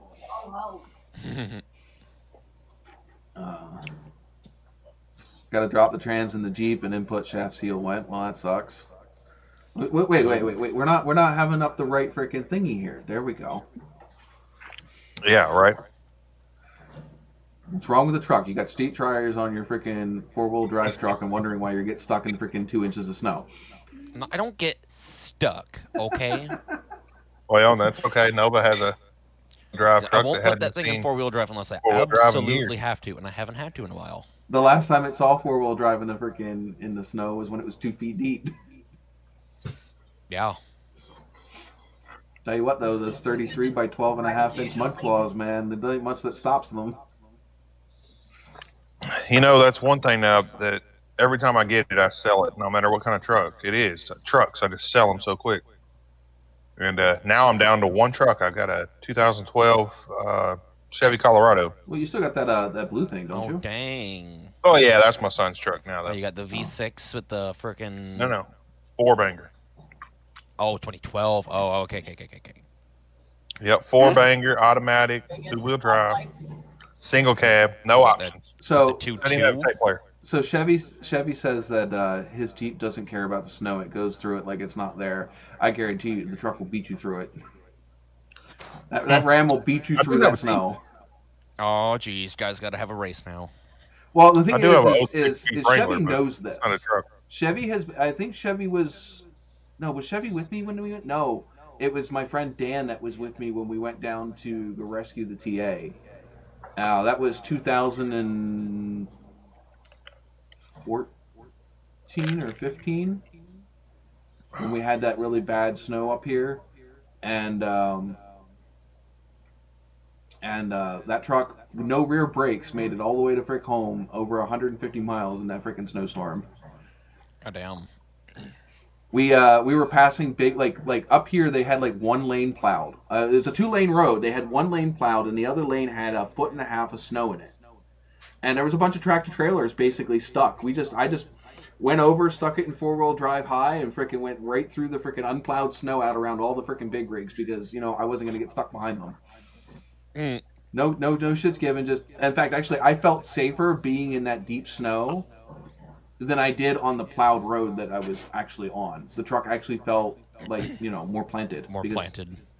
Because on the pack stuff, it just felt like you were skidding around on top of it. Which, yeah. Well, yeah, all the unplowed stuff, it just gets like right into the treads and it packs against the snow under the wheels and. You actually have grip. Yeah. Speaking of tires, Apparently, Michelin's got some new funky looking tires. What are they called? I think they're Cross Trek 2. Well, find a video, what you could do is just be like Weston Chamberlain and put on tracks. Just dropping like flies. No, Cross Climate. Holy Christ! But did you see the Weston Chamberlain put tracks on his Raptor? It's been done before, though. Yeah, on a Ryan. I've seen it before. I didn't know they did it on a Raptor before. But Can I get like just what is the difference between it being on a Raptor versus being on a freaking a 1990s freaking Chevy C10? There isn't much. I don't know. What would be the difference in putting a EFI in your car and then putting an EFI in a Chevy 84 truck? I mean, nothing. No, there's still a difference. But what I'm saying is what makes the Raptor different? Would it make those tracks different? Because you're not using the suspension that truck is capable of to its fullest. Yeah, you're not going to be doing like 70, 80 miles. So what I mean, what makes the Raptor special? You're actually crippling with the track. So it's not. Besides the fact that you're definitely gonna get through the snow better than if it had tires on it. But it's nothing. It doesn't make the truck perform necessarily better. Yeah. Right. Well, with a Raptor, you got your angle. On the bus with everybody. You got your angle of approach and departure in your center. That's you got the skid plates and stuff and all that. So it's a little different than other. But the thing is with the tracks you have, the tracks go out so far in front of you that a regular truck's angle of approach is just going to be just as good because the tracks literally stick so far out in front of the wheel well. I don't know. It performed. See, I was thinking the same thing until I watched it. It performed. I'm not going to say it was perfect. I wouldn't go out and do it because, well, one thing when it gets snow down here, really. As fuck. Well, yeah, they probably are, but I can't afford that crap. I'm sure. No, probably not. I'm not saying it's not a cool idea. It's just like, to me, it's kind of one of those. Okay, I've seen it. It's not something that impresses me. I would say it's cool, but it's not. He does some impressive stuff. Like he put a 12 valve Cummins in a 2016 Mustang, I think. Have you seen the dude that freaking threw the big old freaking diesel in the Chevelle? That was fucking sweet. Well, 12 valve Cummins is big diesel. Well, I don't know. The only reason I said no, I didn't say what diesel it was because I don't know what diesel it was. I just said it was a diesel. I got it. It was a pretty big diesel too. So, but freaking it was a drag car. Yeah. Oh, they make plenty of power out of them. Yeah, that's like Cletus's Galaxy or whatever he has. Yeah, with the 12 valve Cummins. Yeah. I don't know if I shared it with you. I was watching the other day. Somebody took a Mazda Miata. They put all kind of engines in them, but somebody put a engine out of a Honda Odyssey, the minivan. Yeah. With a 3.5 liter V6. Yeah. And apparently it did great, and they didn't have just any motor mounts or anything. It fit right in. And the thing is you got to think about it. It's meant to lug that heavy ass minivan all over the place. You stick it in a light car, and it doesn't away even it know goes. that Miata's there. Well, and apparently with a little bit of fitting, of course, it fit that transmission, the Mazda transmission, pretty easy, full 5-speed. So. Well, yeah, it's still a front. Take notice, look out. But it's all Pilot's fault. What? He's drinking that darn spiked eggnog. If you look at your screen, now we got double vision going on. Yeah, I see this. What the hell? It'd be great if you could like overlap them so it looks like one video feed. All right, I'll have to check them later. Will. He's got the pics up on Instagram now. Sweet Jesus. But yeah, I don't know. Like I said earlier, I have to buy a couple. I haven't even gotten all the stuff in. The distributor was supposed to be shipped on the 17th. It got pushed back to the 31st. Oh. The fuel pump isn't supposed to be shipped until late next month anyway.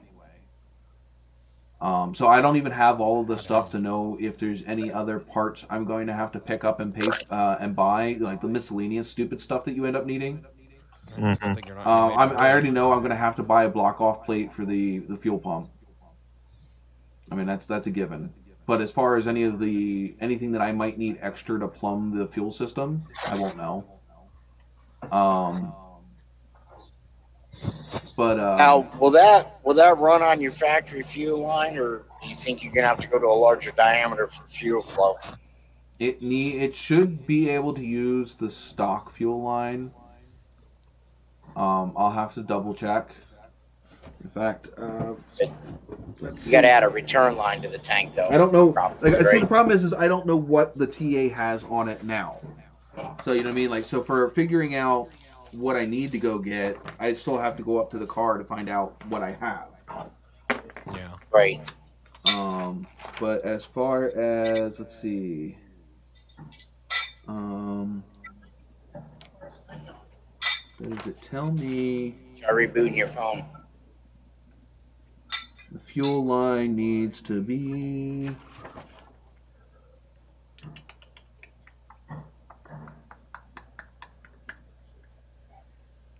Is that so? Yeah, it is. Because you want to excite you always use fuel line like we got in the race cars. It's only an inch around. Yeah, no, I don't need that thick. Only. It doesn't tell me what size. Why doesn't it tell you what size fuel line it needs?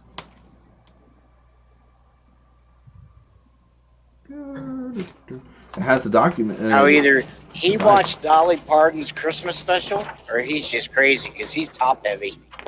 Who? Just got passed by this SUV. He's got a bunch of these big boxes tied to the roof of his vehicle. Yeah.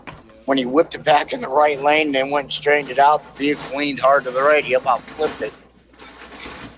No, I'd have to go look it up because But whatever this is, he's got tied on the ropes like half the height of his vehicle.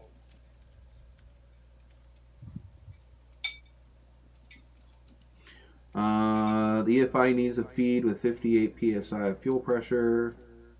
Da, da, da, da, da, da.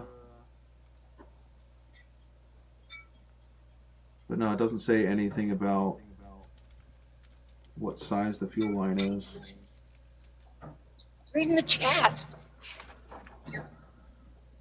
She can't read the chat. No, I can. She could. I'm over here accenting the seatbelt. How about that? Is that all you are? Is an accessory to it? Yes.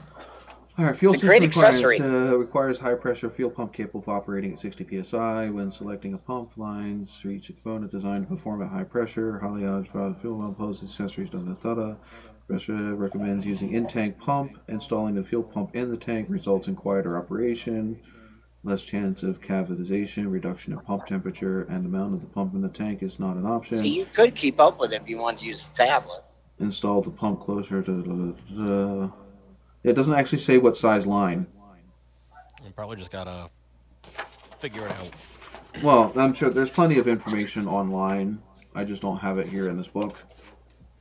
Probs.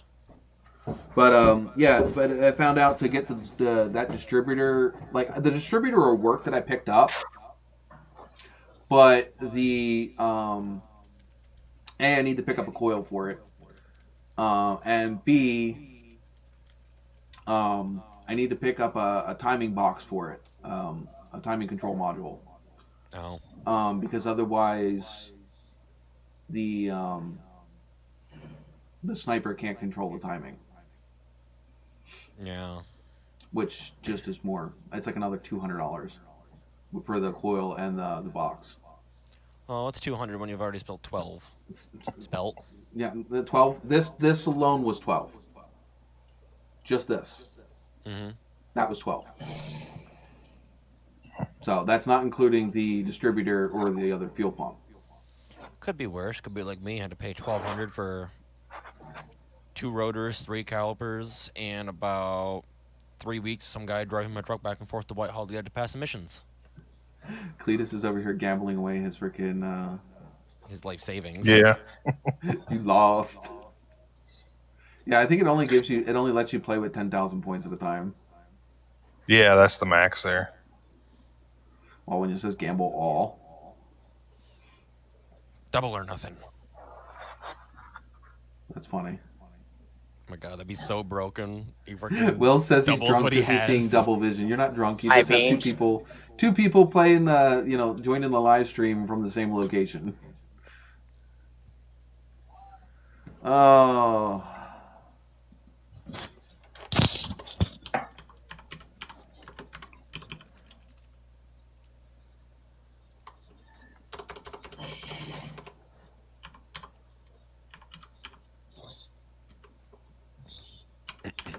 Got to try to win some of these points back. Right?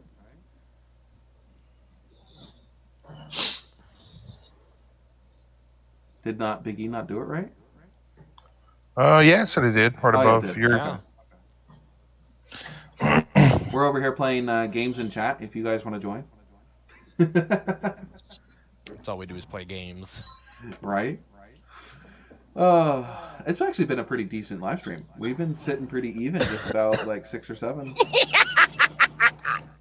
Yeah, you have a What's little up, burst Chris? at the front of it. What's up, Chris? Giggling like a Really wanna schoolgirl know? over there. I have a toy. You have a toy? Just the way he I have a says that toy. it sounds malicious. I know. Like, You- I got a toy. Well, it's a little. I can't get it. There it is. There it is. What? I Is see that a back something. scratcher? Where is it? It's got to be over here. Is it a back scratcher? Oh, it is a back scratcher. That is a bear claw, stainless steel with teeth, Oh, ow. That's a little more Yeah. deadly than a back on scratcher. a telescopic rod. So it stretches out about 1.5 feet long. Oh, so you can reach out and poke her, huh?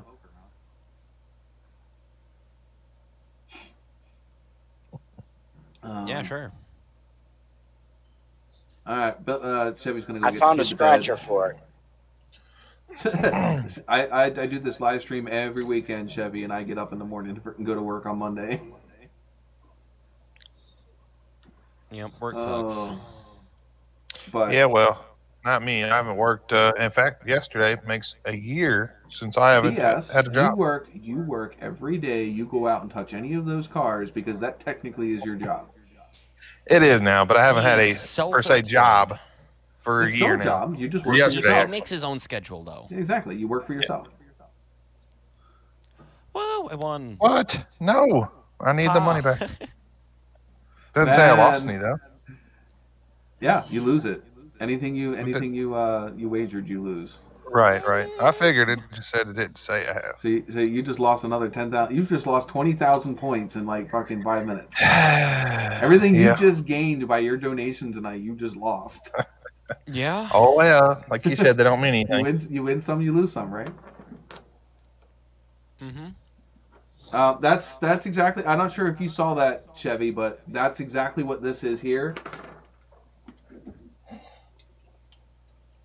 Standalone fuel delivery for the TA. Don't fall. Well, I guess you got to go because he said butt titty. Oh no, that says but Butt talk titty. to you later. Oh, Talk to you later, sorry. yeah. What do you got on the brain there, Cletus? Who knows? Maybe you need to get off of here too to go take care of something. No, I'm just making the wife laugh over there. I think he's feeling He's feeling sympathy frisky. pains for everybody in the Northeast with all the snow. It was a nipply situation. It was Right, I'm definitely. sure it was. It was cold enough up here. Freaking people's glass windows were busting out. Oh wow. That cold. Ah, and pointy titties. You're not gonna do the whole thing. We'll just wait for you to. Oh, I could have. I just didn't think everybody would want to see all that. You're still above. You're still above for me.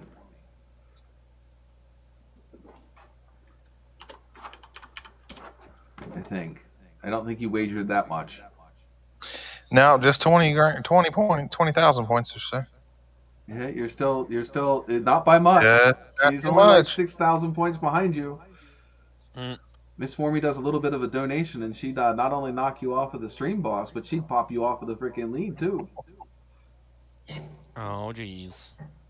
I see what you're trying to do there. You're trying to beat me out and get me off Stream Boss. Well, yeah. No, you're the one. You shouldn't be up there, but the pilot should be up there. But that's just my opinion.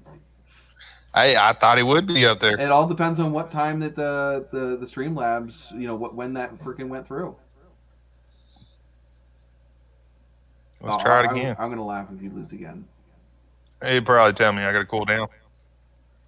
No, because that one hasn't been done in a little bit. Mm-hmm. Hey, look at me go. Damn. Yeah, buddy. Mm-hmm. Gosh, God darn. You hit the bank on that one. I'm telling you. So much for that. Think about if I would have had the other 20,000 though, also. Damn. You still ain't beating That's me. not a surefire run out and buy a lottery ticket, right? Right? But it's just trying to freaking win money, man. Come on. I didn't know I was starting a freaking gambling ring. Oh. Hey. Ah. That sucks. Just wait 10 minutes and do it again, and you get your money back. Double. Oh, okay. Meh. There you go. Mm-hmm. He's lost some of the 40,000. points he's given himself. Whatever will he do? Right? Gives himself more points. Right?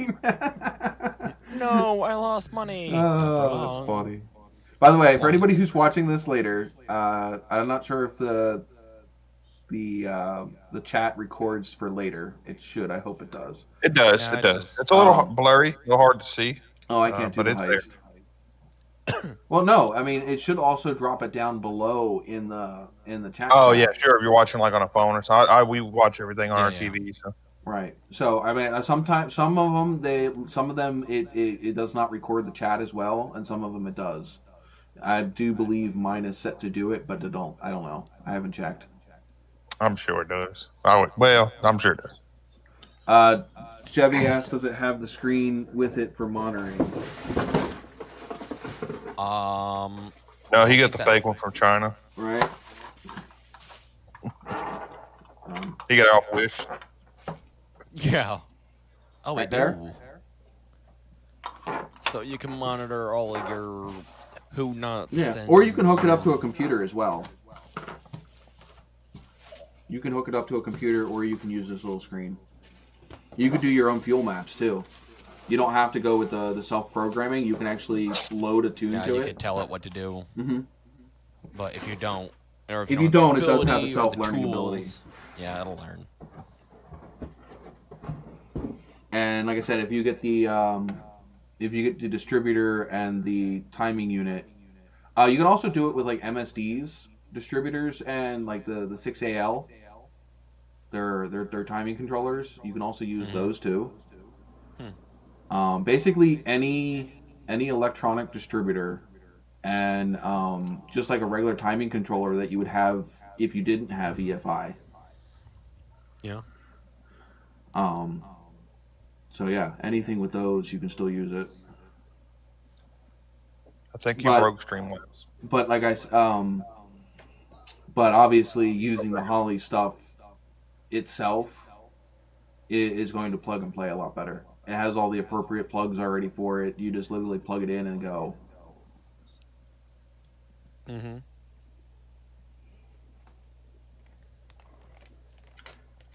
1,903, huh? 10,900. Wait, what? No. It let me do it for 3 since I didn't want to break. I wanted. Then watch, it actually does it. It's like 30,000. It is what it is.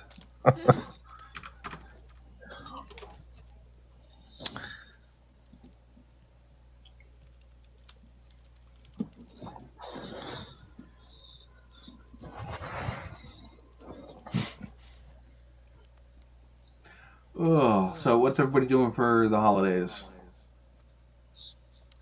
Stuff. Not much over here. Doing some social distancing, so. Just pretty much having the kids open presents and I gotta wait to do Christmas until after like 1, 2 o'clock in the afternoon because Jess is working. I tried to talk my family into doing Christmas in January since everybody's doing online school and stuff anyway. By the way, if you guys want to support me directly, the link for the PayPal donations is in the chat now. That actually doesn't go through YouTube first.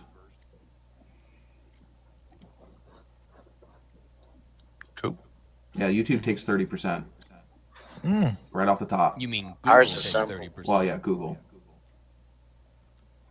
So roll on, 10-wheeler, roll on. Okay. Yeah. Meow. I was hoping the thing I sent you would be in so that you could have it for your show, but looks like it won't be there till tomorrow. Yeah, I didn't see it. That's because the snowstorm probably held everything up. Yeah. See who caught that. I heard you say something about roll on, 10-wheeler, roll on. Yep. Just yep. I'm not sure what that's from. Is it going to end the heist anytime soon? No, I don't think it let anybody else join but me. No, it broke. That sucks. I shouldn't have done it for 3. Yeah, The crew of pilots checked for the... You were sent straight to Davy Jones's locker. What does that mean? It didn't even acknowledge me. You didn't get anything. I didn't lose anything either.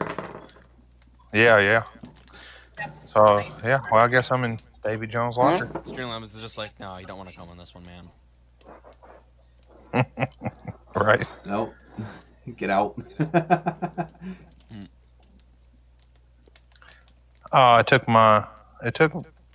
Hold on. Where'd I go? Oh. I'm not even on there anymore. Well, how many points do you have? I don't know. It doesn't say it's not on there anymore at all. That's why I gave you the stand so you can hold should ask it how many points you have.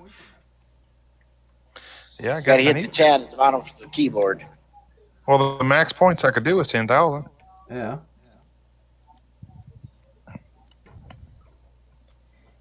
If you hold it by the stand, you won't hit the screen. I have 13. That's pretty crazy. There you go. No, that's my doing. Oh, I was going to say, okay, well, that's a glitch, but whatever. No, I'll fix it. I'll put you back. Yeah, you got to put the 190 million back on there.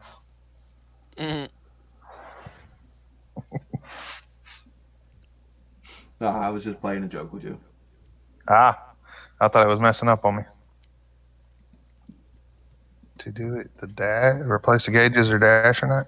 Oh, in your Jeep? Am I really finally ahead of Cletus? Well, Holly, not really. Moment, yeah. No, You were. I played a mean trick on him. Yeah, I thought it was Streamlabs messing up. Got me. I left you with 3. And then it gave you 10 for being in the. It gave you 10 for being in the chat. Oh. So that should put you back up where you're supposed to be. Yeah. Yeah. Yeah. I took the 3 away that I whatever and put you back to where you were. So. Plus the 10 that you earned for being in the chat. Okay. So you're at 1,090.10. 1,090.10.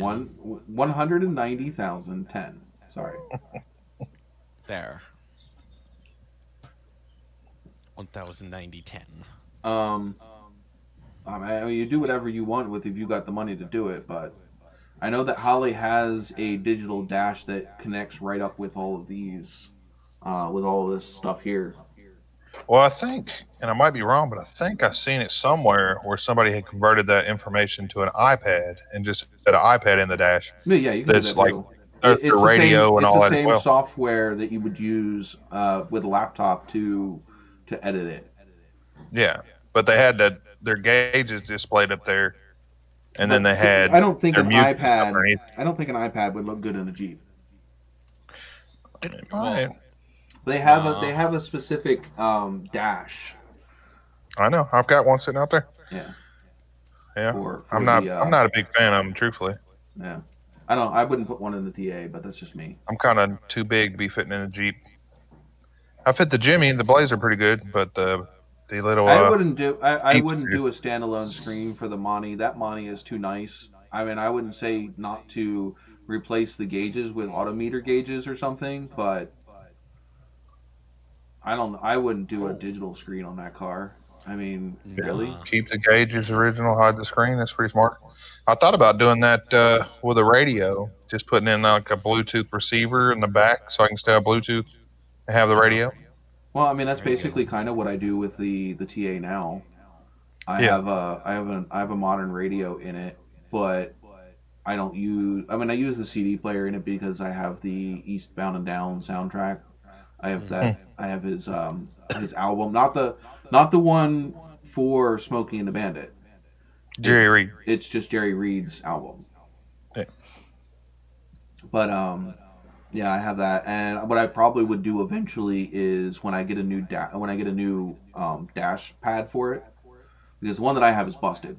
It's busted in so many ways. It's not funny.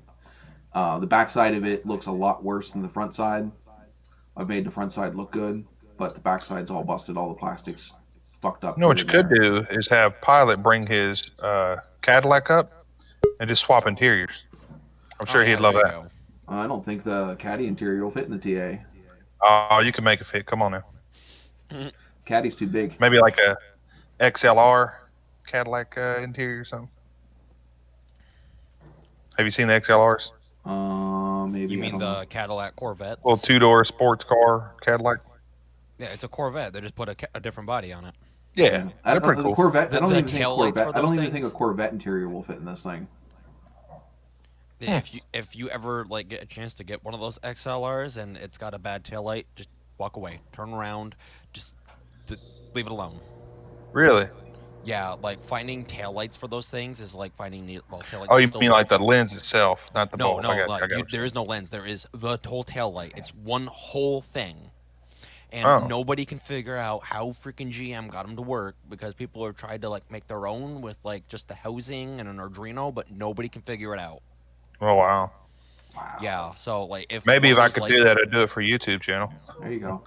Yeah, but you need like You want to play with But I'd never figure it out, right? The problem is that the thing is unless you found one wrecked somewhere, Mhm. getting one just to play with would probably be selling off wait. the freaking kids. I've seen them around. They got them around here for about $6 or $7 grand for one with a bunch of miles, anyway. no wait, those are CTS taillights. That's not what I want. If anything, I'm going to replace them. Oh, Yeah, that's what I said. my Get a modern digital autometer gauges. You can Dakota literally Digital. buy the dash cluster for the Monte Carlo with the slots already in it for modern digital gauges. They're just not. I just wouldn't get an actual screen readout. But I mean, I guess they're cool, but I wouldn't want to. I mean, that'd take the whole character out of the car. Unless you're Guessing going to use Big the E, car you seen for something made you sick? Hmm?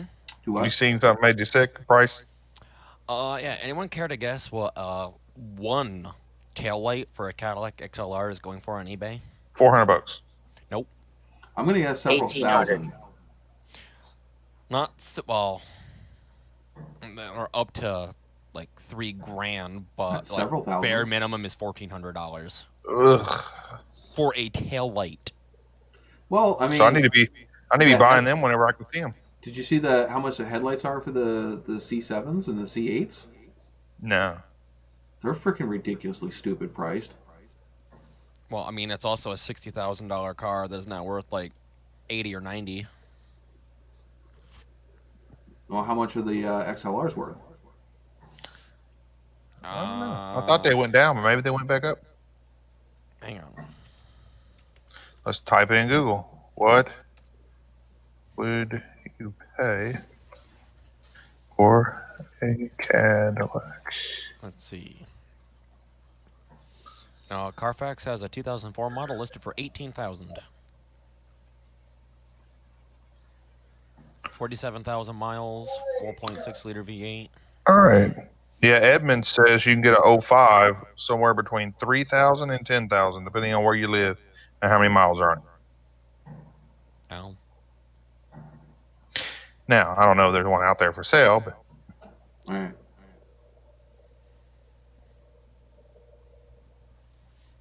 There's a 2009. Then XL yeah, Premium Chevy, for I 30. wouldn't suggest getting like a digital readout dash. Get yourself a set of it's an Autometer. Autometer has nice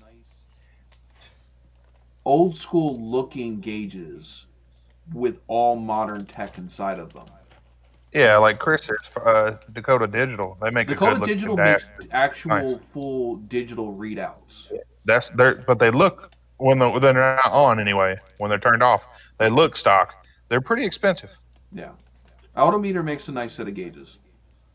I looked up them when I was going to do the gauges in the Nova before the Nova no longer became something I was dumping money into. Right. And a set of Autometer gauges was going to run me, I think, just under $300 for like a 5 cluster set. So the 2 big ones and like 3 or 4 small auxiliary ones. Mm-hmm. So that will get you your speedometer, your tach, a clock. Depending on the shape of your dash, might depend on how you want them placed. No, $300 isn't that bad for those, but that was also that was 10 years ago, so I don't know what they are priced now. Well, they sell them as kits. But the good thing about that Monte Carlo is you could build your own gauges. The wiring on them is pretty simple. So if you can get the circuit board down, you could build your own gauges. Well, yeah, make them pretty cool. But there's a difference between digital gauges versus the analog gauges that car came with. For sure. Mm-hmm. For $300, you're getting all digital gauges. So right, with the digital sending units and everything, be much more accurate. Yeah, They literally give you a digital readout for the speedometer, so you don't have a cable-driven speedometer. You get a digital sending unit for the oil, even though I probably would still prefer the analog for my oil and my oil and my water temp. Unless I'm running something like this where I want it to have I want it to be able to send a digital signal to a computer. But if you're not running a computer, even if I was running a computer, I still would probably have not only the digital input for oil pressure, but I would probably still have an analog oil pressure. Full mechanical. Yeah. It's not necessarily mechanical, but yeah. In my opinion, the 85 is the best looking Monte Carlo out there. In my opinion, of course. A lot of people wouldn't agree with that, but 85 to 87. Yeah, that body style is what I'm saying. Yeah. Especially SS. But I like the Aero Coupes.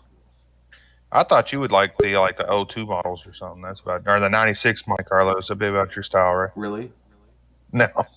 Front wheel drive? Nobody likes them. No, I like the way they look. I the like 96? the ones that they were doing the NASCAR. The 03s, 02s. Yeah, those. I like the way those look. The 96 looks like aluminum. What sucks about the fact is they're still front wheel drive.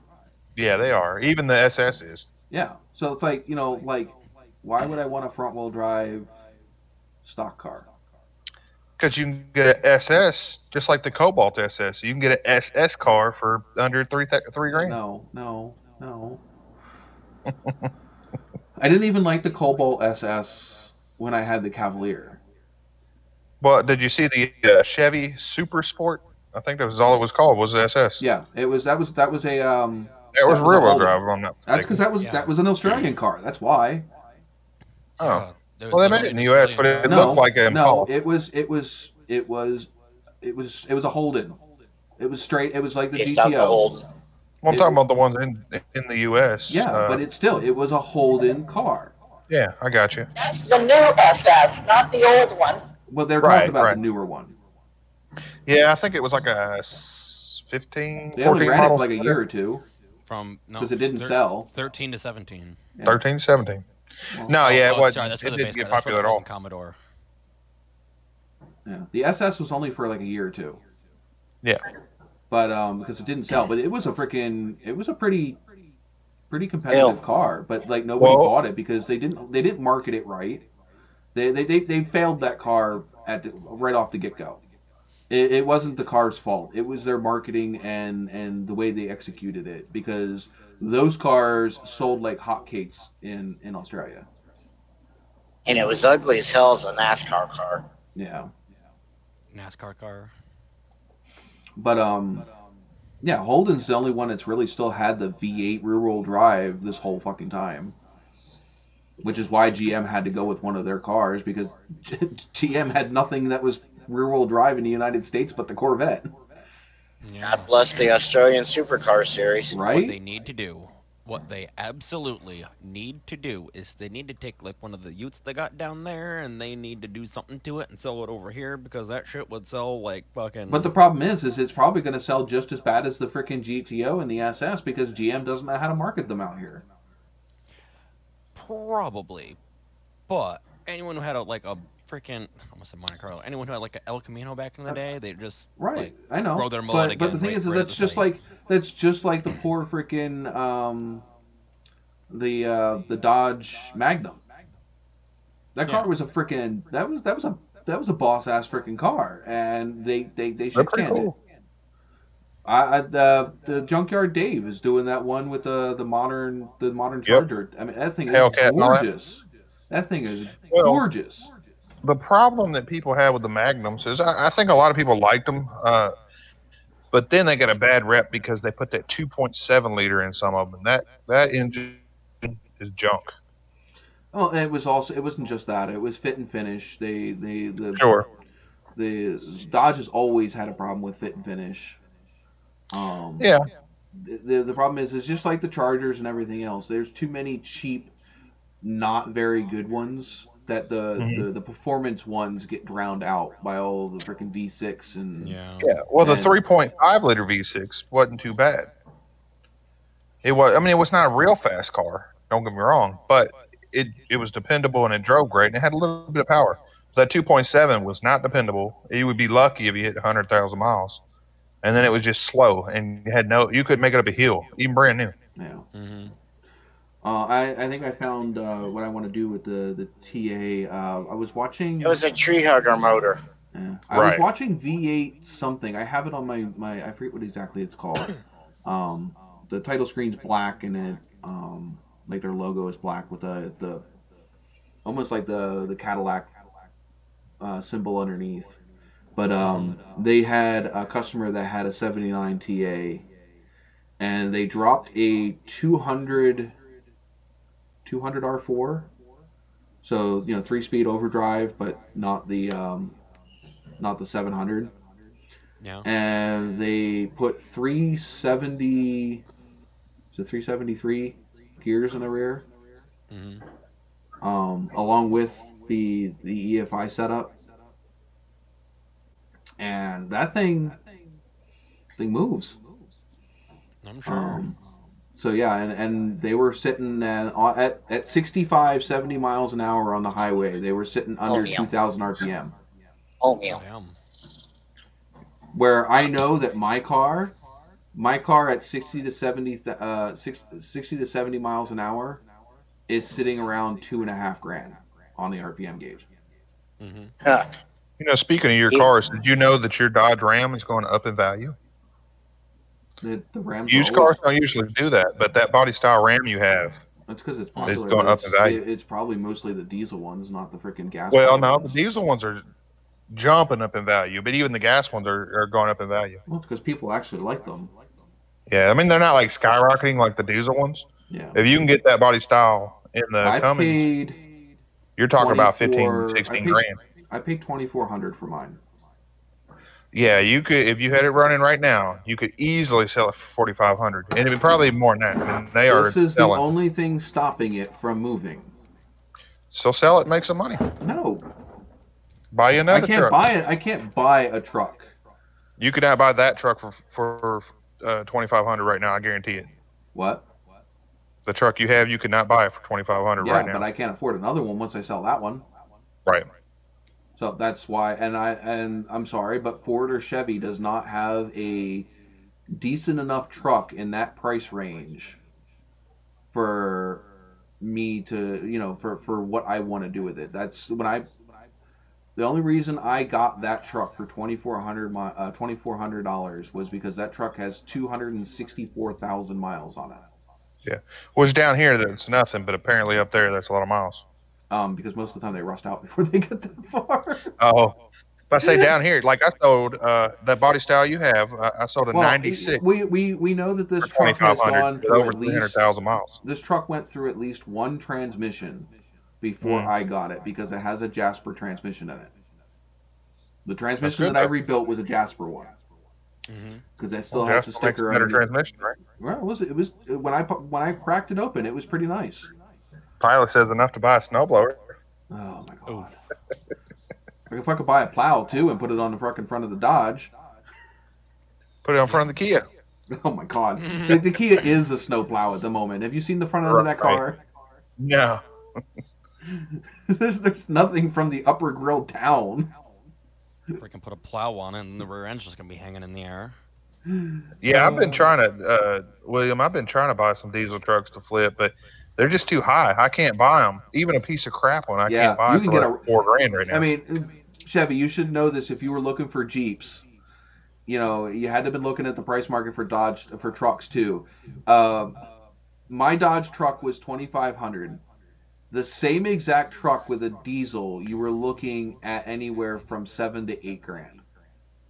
And that's a piece of junk right now. Mm-hmm. If you get a truck like you have, because yours is what, 02 or 01? Mine's an 01.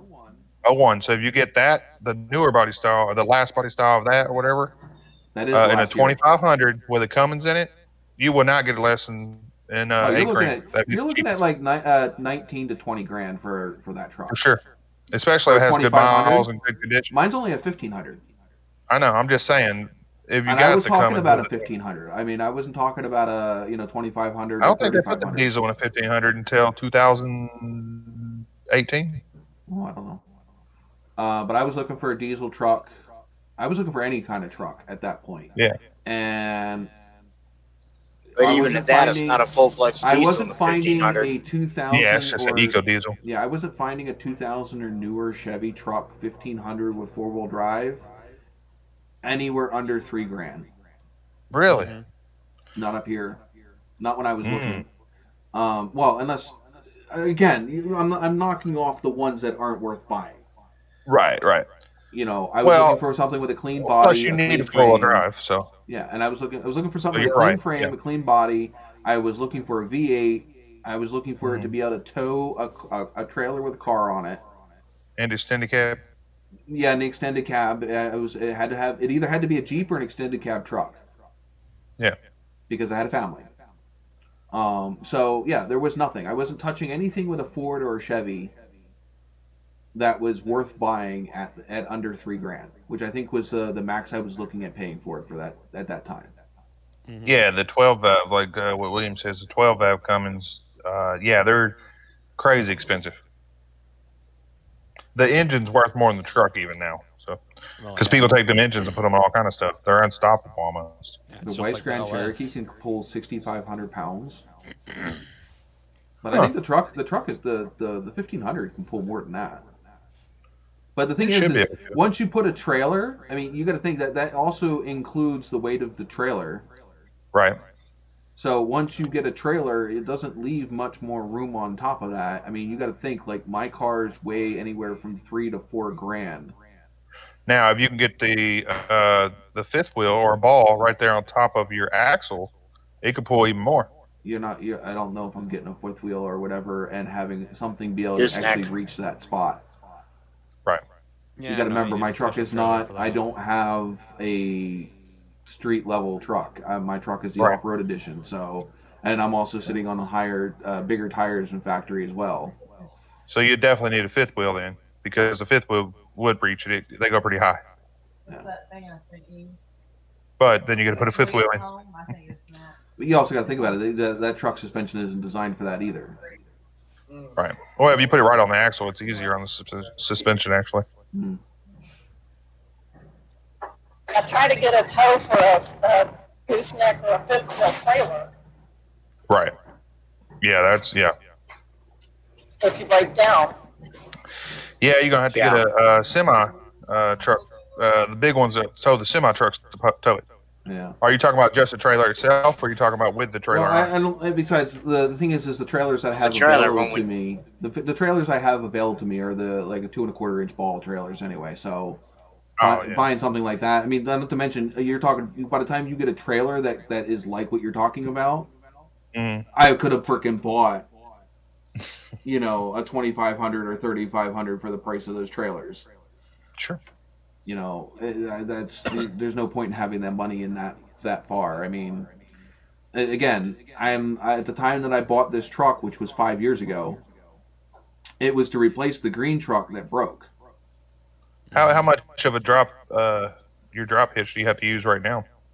2 to tow a trailer, so it well, doesn't drag. 2-inch that I know of. I haven't had a freaking I haven't had a trailer on it since the bigger tires.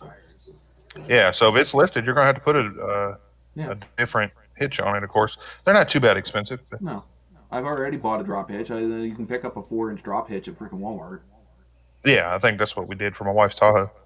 I mean, that's where I got the 2-inch drop hitch, because I needed the fucking hitch like ASAP, because I was hauling the TA and the Nova out of my old place. And I was actually on my way to go down to my buddies to go pick up the trailer when I realized, oh shit, none of my tie-down straps are in the truck, and the hitch is also not in the truck that was from my green truck. So I had to go out and go buy a hitch and straps on my way down there to go pick up the trailer. I've been trying to sell a tow dolly on Facebook, and people keep saying they want it. I got it priced well enough, but nobody comes and gets it. I couldn't use a tow dolly with the TA.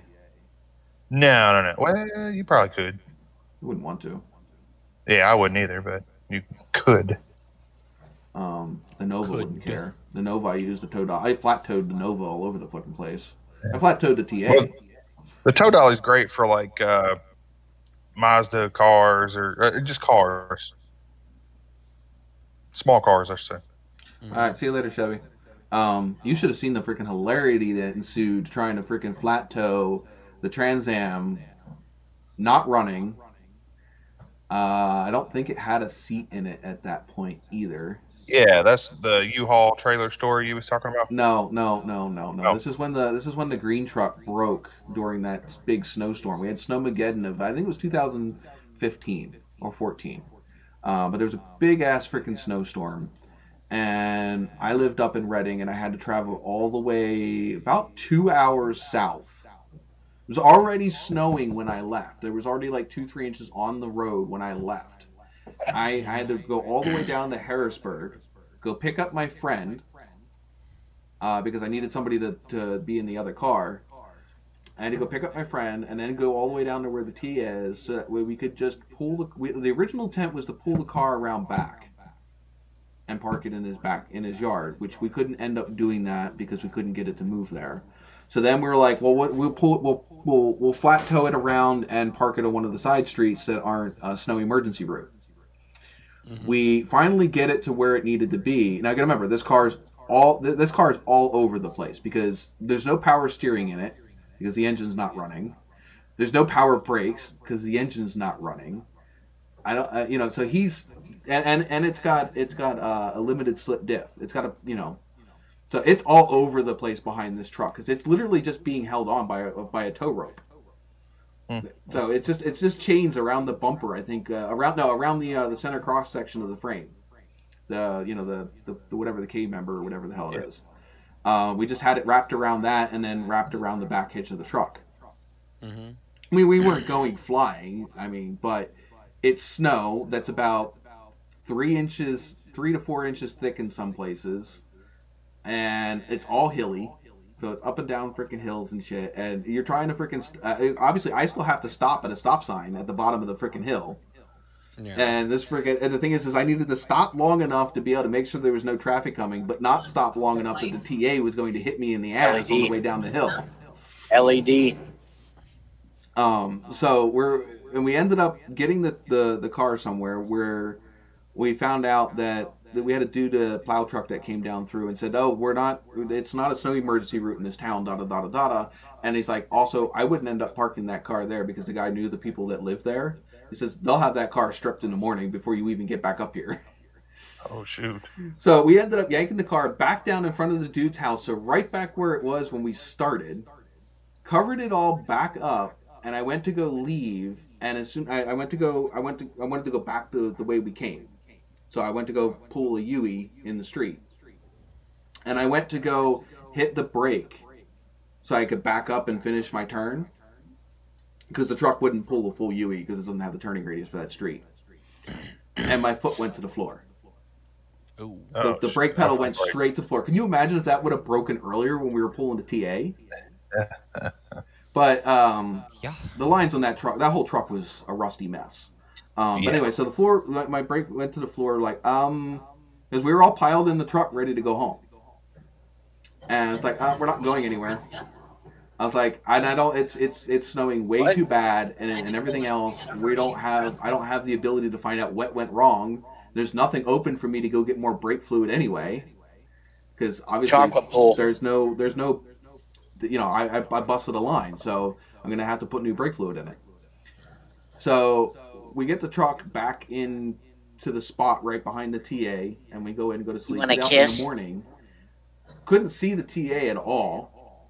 The snow was so high that the TA wasn't even a bump in the snow. And the truck you could barely see. So before I could even get to the truck to find out what happened, I had to dig the damn truck out. We didn't even dig it out. We just dug the front end of it out so I could get the hood up. The rest of the truck was still covered. The snow was high enough that it was higher than the bed of the truck. So we get the truck pulled out, dug out, and I look up under there, and sure enough, the rear brake, the line that goes to the rear brakes, before it got to the distribution block to send it to each of the whatever, it was rusted through and just squirting brake fluid. And so I took a pair of pliers, bent it over, and crimped it so it was pinched shut. And we walked the 3/4 of a mile into the wind up to the nearest gas station to go buy brake fluid. Because nobody had a vehicle that was on the road. The truck was the only thing that was running. Right. And obviously the truck had no brakes at that point. So, but we walked it was 3/4 of a mile. You could have used your emergency brake, right? Huh? Or your parking brake. No, I had no brakes. No. Well, yeah, but that's not going to stop that freaking truck. Not in the snow. Did you see the video that I did on a 65 Thunderbird that had no brakes on? So I rigged the parking brake where it would spring back for me, so I could use it as a brake. No. There you go. I didn't see Oh, that it's one. pretty funny. I got so, the vehicle to start yeah, driving. so it sucked because like the wind was like you would bungle all up, right? But the wind was so bad, it was blowing the snow straight into your face, right through your hoodie. Like, nice. It was horrible. But we eventually got it back. I filled it up, got the brake pressure back. At least I had front brakes. And we proceeded to drive our butts home. I mean, they did not have the on-ramps to the highway plowed at all. So they were 2 feet deep. And I know why, because if you aren't making it up the on-ramp, then you had weren't making it down the freeway. There was no reason for you to be on the freeway. So if you can make it up the on-ramp, well, they figured if they didn't plow the on-ramps, well, they didn't have to worry about a bunch of people being on the highway. But the truck had no problems. It drove all the way up to Harrisburg, dropped off my friend, and then we got back on the highway. The pilot says the exact reason you need a snowblower. It's got a top hat on it. And Chris says you can't tow a truck with a snowblower. No, I can't tow a truck with a snowblower. I can't tow a car with a snowblower either, which is the whole point of having the truck. But yeah, so like that truck made it all the way back up there. That's the same time I told you we were passing them big rigs coming down 61 in the unplowed section of the highway because the big rigs were all stuck in the plowed section. So it was like I knew where the road was. I could see the reflectors on the side of the road, so I knew I was still on the road. And just cruised on right by them, did not care. There was the only thing that stopped that truck. The only thing that stopped that truck is right after that, and I'm pretty sure it happened that night, going through that snow, yanked one of the vacuum lines off the whatever, and I didn't realize it had done that. And one of the days after that, I was heading towards Jess's house, and where she was staying before we were moved in together, and I was coming up a hill, and I couldn't figure out why it just stuffed itself into the ditch. Well, it stuffed itself in the ditch because both of the front wheels weren't freaking spinning in 4-wheel drive. You know, it was open diff at that point. Mm-hmm. And so it wasn't until after it stuffed itself in the bank and I went down and realized that the vacuum line was broken. That was the only time it ever got stuck. And that was the green truck. That was smaller than the brown truck. Mm-hmm. The brown truck, I never got it stuck. Well, it's like that 84 Didn't run long enough. Jimmy I got out there. Man, it's got the 305 in it, but that thing is a beast It with that didn't run transfer long case. enough. Mm-hmm. It will not get stuck. I'm sure I could get it stuck somewhere, but so far I haven't found a place. Mud might But do I it. have You take it out to one of them rice paddies where they grow all that rice down there, I'll guarantee you'll bury it. Oh, I'm sure it would out there. But I've got a 02 F-150, and it's got four-wheel drive and everything, and it's got the 5.4 liter Triton. That thing is gutless. Man, I'd probably get stuck in the grass. Yeah. Well, like I said, I don't know. I love these mud claws because they literally, like, even in the mud, it empties the treads so fast that you don't end up just ending up with a ball of mud. You know, like I've seen so many tires where you see the truck's driving muddy. on flicks. Yeah, and you're good for the first couple of feet until all the clogs fill up with mud. You know, and then you're stuck because. Well, and then if you do get out, you're throwing mud everywhere driving down the road. Oh, you're throwing it. You kidding? My truck's throwing mud anywhere. If you see, I have whole shots on Instagram where I literally just drove through a small puddle full of mud, and the whole truck gets covered because those tires just fling it up onto the whole freaking truck. What are you running on your truck, The Sean? F-150, I had some mud tires on it, Yeah, and I slung so much mud just pulling out of a yard where it almost got stuck. Oh yeah, you do not if a yard is muddy and you're not, I'm not driving this truck through that yard without tearing it up. Yeah. It's like wearing football cleats. You know, it's just they just grip. By the way, I'm running 33 by 12.5 inch mud claws. The original mud claws. They're made by Cooper tires. They're no brand. Oh no, I was running. I wasn't. I was running 33 by 12.5. Interco Super Swampers. That's what I was running on the Jimmy. All right. Well, TSLs. Super Swampers are good. They're more of a bogging tire. Well, we don't have snow up here or down here, so. Well, mud claws aren't for snow either. It's just they happen to be very good in the snow, but not the first half hour, 45 minutes of the snowstorm. You might as well not even think about touching the roads then. I bet the old buckshots would be real good. I don't even know if they make them anymore, but I know they don't make the mud claws anymore either. Oh wow, okay. They have like mud claw 2s or something, but they don't have the original mud claws that I like. The tread's different. But like I said, Cooper tires is what makes the mud claws, but you'll never find them as a Cooper tire brand. But they're the ones that manufacture them. We put Cooper tires on. Well, she has a Highlander now, but she had a Tahoe before. And man, it's the first time I ever bought Cooper tires. They were street tires, of course, or all weather tires, all season tires. They were just junk.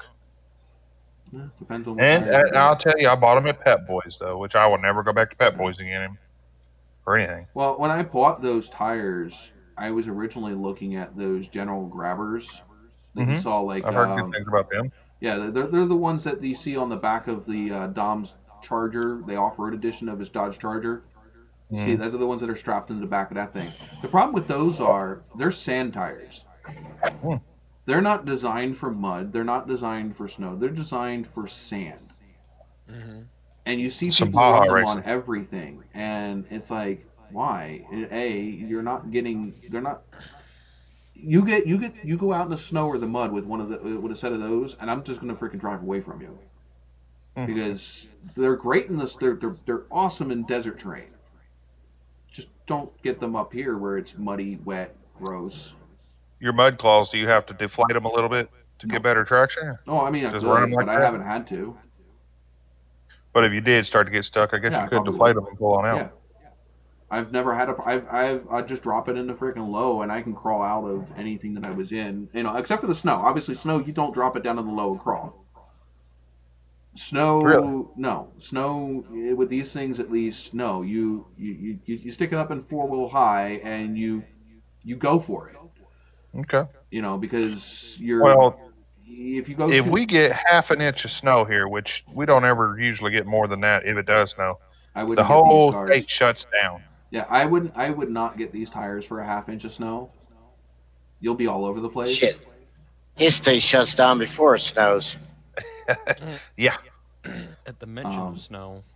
Yeah, because like these tires, they hate the rain and they hate this. They hate, like light snow because they just get instantly slick. You have to have something on the road for them to grip to. So yeah, you just got to be very ginger-footed at the beginning of the storm. But I don't normally drive that truck at the beginning of the storm. Yours has the 5.9. Yep, 5.9. Yeah. What else we got in there? Good engine. 5.9, 46RE transmission. The RH would be the earlier version with the there's like tubes that run to the back half of the transmission in that Have one. you ever had to replace your dash yet? It was already replaced. Oh, lucky you. I have an aftermarket new one, solid. Yeah. So what I had to do with that 96 is just put a whole new dash in. Yep, it's already got a whole new black dash in it. They didn't even paint it to match the rest of the interior, which is fine because I like it that way anyway. I think it looks better black. Yep. But it's made out of that. It's not made out of that original plastic.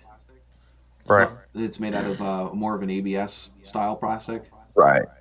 So I know that one won't crack. It's got. Well, it's kind of like if you replace bushings, you don't want to go back with the same old crap they got. Right. No. Yeah. So it's got air conditioning. It's got heated mirrors. It's got just about every option you could tick off on it was ticked off on it. For that year. When I first got it, it had 246,000 miles. Dang. Well, with that engine, it should last a lot more than that. Right. And you can tell by the way this thing was, the condition it was in when I got it. You can go back and you see the video the first day I got it. Actually, it was the next morning because I didn't film it the day I got it because it was dark. And you look at it, you can tell this truck probably sat in somebody's garage and was probably used to haul things on the highway. In the year. Because it's got a lot of miles on it, which means it was probably a highway vehicle. How many videos do you have? Of that truck? Of total? No, just on your channel.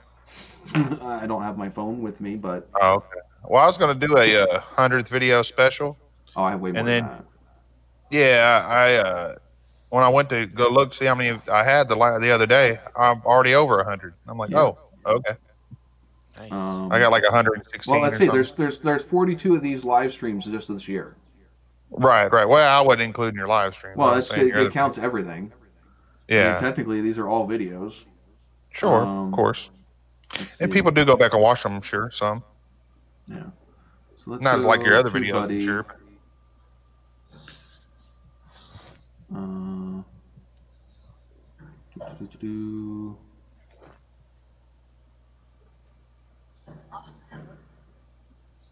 I want to go to Two Buddy's website.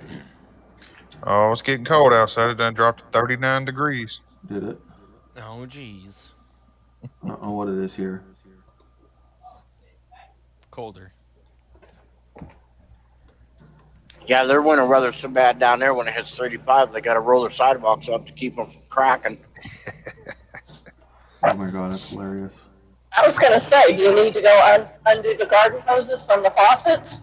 Not yet. Now, when it starts getting below 32, yeah, that's what they do. Everybody does that. What? They go, because they don't want it to freeze, I guess. They're scared of it.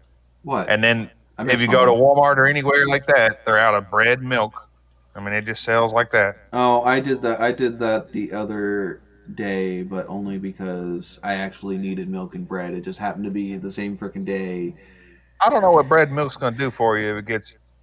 I'm telling you, if it gets below 32 here, which it doesn't, it does happen, but all the bread and milk will be gone. I don't know what it's supposed to do for you when it gets cold outside. Oh yeah, you don't want to get bread that. pudding, driver, bread pudding. Yeah, I guess so. You just put the milk outside in the snow and it won't go bad. I mean, if yeah, well, we don't. Like I said, if the furthest or the most snow I can ever remember here was less than 2 inches. And that was like the most. Everybody was freaking out. I think that was like 99. Yeah, 1999. Yeah. Goddamn. I was still a kid, of course. But I don't know where to find it on here because I know I can find it on. I can find it on my my phone when I look it up through TubeBuddy. You know, I looked at TubeBuddy and I looked at, but it doesn't tell you unless you want to pay the extra money, like the extra money. It doesn't tell you much. I don't. I pay the extra money. It's still not that. It's not much. It's like it's like $10 a month. That's not much for. Well, I mean, that's me, not for everything that I. Money. Right, for everything that I. Well, yeah, you're not making any money, so yeah. You know, obviously, I make money, so. Yeah, if I was making money, I might do it, but I'm not making any money. I don't want to pay $10 a month for telling me stuff that everything that I've seen on there you could look up on your thing anyway. What you can't do is you can't compare your channel to somebody else's on your. That's the biggest use of TubeBuddy is letting you know the statistics and the stats on a video that is doing good that is similar to a video that you do. So like, let's say you have 2 videos and they're both on changing brakes on a Kia Soul. Sure. You're going to want to look at that video that's at the top of the list and find out, what's under the cover, what tags are they using, what, headline, whatever. Where are they getting the most traction as far as off-site clicks, things like that. Mm-hmm. It tells you all of that stuff. All of the which would be great, I guess, but I use it all the time. What if you do videos that other people don't do? Right, it doesn't matter. It's just you can. It can be channel searches. Like it tells me like I can go here and go to look at. Hold on, let me pull up YouTube and I'll go look at your channel because I can do it right off of yours. So if I look up your channel,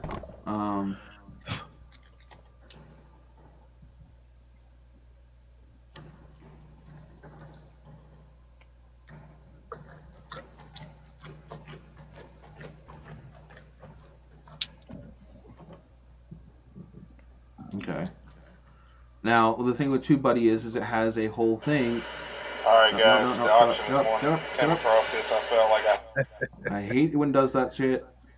I need to make a new intro video or a new, Okay, so just pulling up, I can tell that you have 208,000 views. You have 95 videos. In the last 30 days, you have 5.41 thousand views, and you've posted 6 videos. On top of that, it has a graph of what my channel. Oh, it says I only have 95 videos? Yeah. Oh, maybe I don't have 100 videos in. Maybe some of them some of the videos you have are private. Oh, I do. Yeah, I do have some private videos. Yeah. So you have 95 visible videos. Okay. And then it also gives me a comparison of my channel to yours as far as different stats. Right now it has views. It shows a graph of my views versus a graph of your views. I can tell you had a spike right around November 27th. Yeah. I can tell you all the keywords you have for your channel. I can actually literally copy and paste those keywords straight into mine if I wanted to. Yeah. It gives me your channel. I would like to see which keywords actually work for me, but yeah, well, it does that too. It doesn't tell me that on yours, but it does for mine. It gives me your channel ID, and this is just going to your Facebook page with the TubeBuddy, whatever they call the Google little extra things. Right. Like you can get the honey thing where it tells you whether or not that's the lowest price or whatever like that. This is the TubeBuddy one that you get when you pay for TubeBuddy, and it literally just overlays right with the YouTube page itself. But yeah, and then if I click on any of your videos, like this one over here, which I need to mute, shut up. It comes over here, your latest how to do a burnout in automatic. It tells me you have 204 views, 4 comments, 9 likes, 4 dislikes. You have done 0 of the 20 suggested creator things to do. Oh. Okay. What's the 20 suggestions? I can tell you in a minute. You have 100% of the SEO score. You have 58 likes on Facebook. Oh, I don't want to click that. No results for that video on Twitter. And then it tells me your channel views. It tells me the tags you have for that specific video. None of them are ranking anywhere. Well, you did that the other day. We were looking at it a couple weeks back, and the ranking wasn't showing for anything anyway for you. Right. On any you video. You have an info card added. You have an end screen added. You have a like on Facebook. You have captions added. You don't have any chapters. You don't have a comment hearted. You don't have a comment pinned, and you do not have a high resolution thumbnail. So it tells me all of that for any video that I look at. Every time I watch a video on my computer, it gives me all of that information. Jeez. For everybody's videos, not just my own. Right, so right. That helps you. It helps you, like, if you're trying to figure out why is so-and-so's video doing so well when you have basically the same exact video, why is my video not doing well? It gives you something to compare the two to. You know what I mean? It lets you know, oh, wait, he's using these tags, and those tags are doing really well for keyword searches, and I don't have those tags. You know, or, because you can read the description and all that, you can see, oh, wait, they're using these keywords in the title, the description, and as a tag. Well, there's no way that none of the taglines are working for me. But the other day, a couple weeks ago, when we were looking at, even on your channel, the taglines wasn't showing your taglines working. Well, not either. all of them. The tags really don't do as much as you think they do. Especially not single word tags. Right. Tags, you need to learn that when you do tags on YouTube, you need to do reference sayings that people are going to look up. Well, I'll usually do like a how-to tag about it's a how-to video anyway. Right, but you're not just how-to. You need to think of what is somebody that is going to watch that video literally going to look for. You know what I mean? TNA. So you need to be pretty specific, not just single words. I'll try it out. So you can say you just basically your tags need to be like alternate titles, but or variations of the title you have. And people don't do that, which is why they never get search rankings, because nobody just searched for the word funny. Right. Well, if they are searching for the word funny, they're probably not going to be looking for your video. Right. Or they're searching for something that they don't know the name for, so you got to give other names to things. Exactly. So you got to think about it. It's what would people search for looking for my video? That's what you need to use for tags. It's not like tags on Instagram. Tags on Instagram is different. Right. Tags on Instagram, yeah, sure. You're looking for, sayings, slogans, or single words. Tags on YouTube, you're looking for basically search terms. You're looking for things that people are searching for. That may or may not, and the more often they coincide with things that are in your description or your title, the better the search is. Stretching my neck and back. Pilot says do it for MILFs. Well, I'm sure that would get me some people in there, but then I'd get a bunch of dislikes because I don't have that in my video. Well, they just wouldn't click on it because if you would show up in the search results, there's a difference because you also got to think of that. It's just because you show up in the search results doesn't mean that they're going to click on your video, because if it's not what they're actually looking, if I'm looking up for how to change, if I'm looking up for titties and your video comes up, well, I'm not going to click on your video because it's not really what I was looking for. Right. Due to the thumbnail and the description of the video. Right. So you need to make sure that what you're putting in your thumbnails is relevant to what, not your thumbnails, but what you're putting in your tags and your title and your description is relevant to what people are looking for and what your video actually is, because otherwise, you're not big enough to clickbait. Clickbait does never works well for small view channels.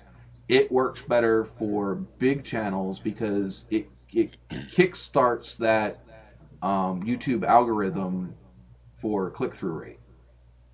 Because YouTube, unless you can get above that click-through rate within the first couple of hours of a video, YouTube won't pick it up. Yeah, my click-through rate's usually pretty low. But you'll notice once your click-through rate gets up high enough is when YouTube starts suggesting your video, and you will climb higher up in the search ranks and things like that. That's where, like, my heater core video, if you search for how to change a heater core or whatever, I'm in the top 10 search results, if not the top 1. Cool. Yeah, it looks like my click-through rate is about 3%. Well, go on Google and go search Dodge Ram heater core and look at the videos. I guarantee you I've got to be within the first page. If not, like I said, if not one of the top slots. And that's because of click-through. Yeah, you're the first one that comes up. See? And that's why that video gets so many views. The second one's a West Coast roller, which is only 7 minutes long. So, but yeah, I mean that's how how you end up getting there. And you guys actually posted around the same time. He did September of 2017. Yours is April of 2017. Yeah, but it also, you got to think about it. There's also then at the same time watch time. Yours has 246,000 views. His has 130,000. Yeah, you got watch time. That's where the rest of that comes into play. Watch time and likes, comments, all of that stuff is, if you're neck and neck with somebody, that'll put you over top of that in the search results. I can only hope you get that lucky. Listening to you, Chris, sometimes is like watching a 70s freaking sitcom where they put in those freaking one-liners and shit. Hey, Pilot's right. Special is spelled wrong in your on your video. Which one? The one we're on right now. Oh, this. Oh yeah, special. Special. Well, we are special. We are special. Oh. Maybe I did that on purpose. Maybe so. Wanted to be different. I really. That was the lead into the short bus drag race. I forget when I posted. That would actually be cool. When did I post that? Did I post that right after our last live stream, or what, the next day or something? No idea. I don't remember when I said. I don't remember. Yeah, I don't know. I know it was last week, of course, but I was thinking it was closer in the middle of the week. Oh wait, I just realized something. I can go to my channel and see all those freaking thingies, and then it will tell me. Okay, so I have 329 videos. Dang. Now that doesn't tell you. That tells you all of them. So if you have any private, it won't. No, I don't really have any private ones. Oh. I think if I do have them private, it's only because YouTube wanted me to lose my monetization for them, so I just hid them. Well, and I was deleting the videos, no, but delete, after just hide talking them. to you, don't delete them, make them private. So that's what I did. I have like 2 or 3, or maybe I'll have more. to go over there and look. But hold on, manage videos. Tell you if I have any private ones. Visibility.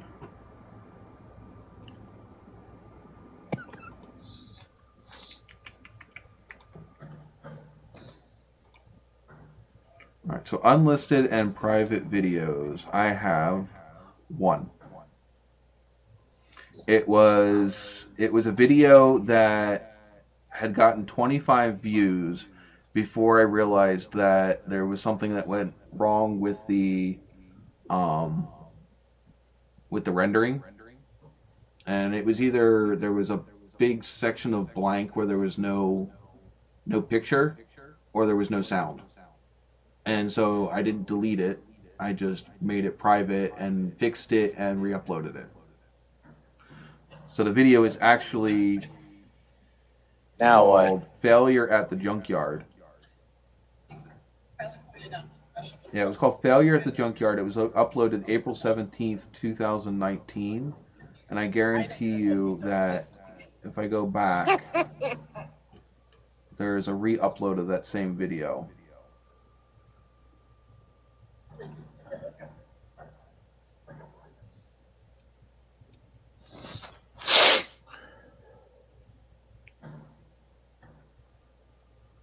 April 17, 2017.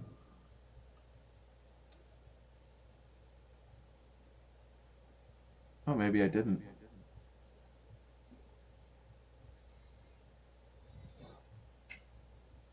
I don't know why I made that private then. I could have sworn that was the reason.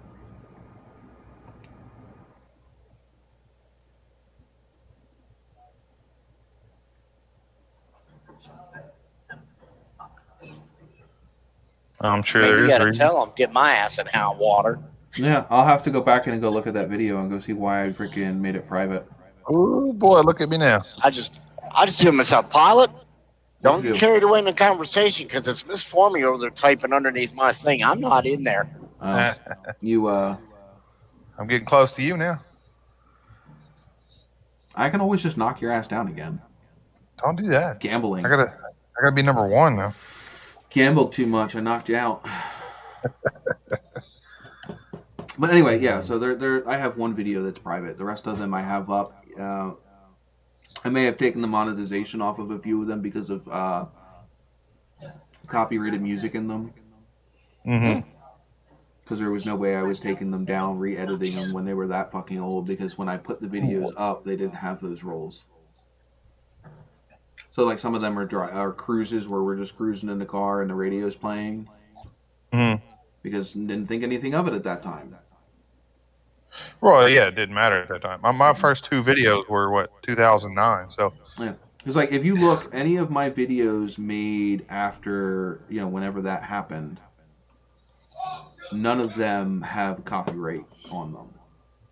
in fact, I'll have to look, but I think my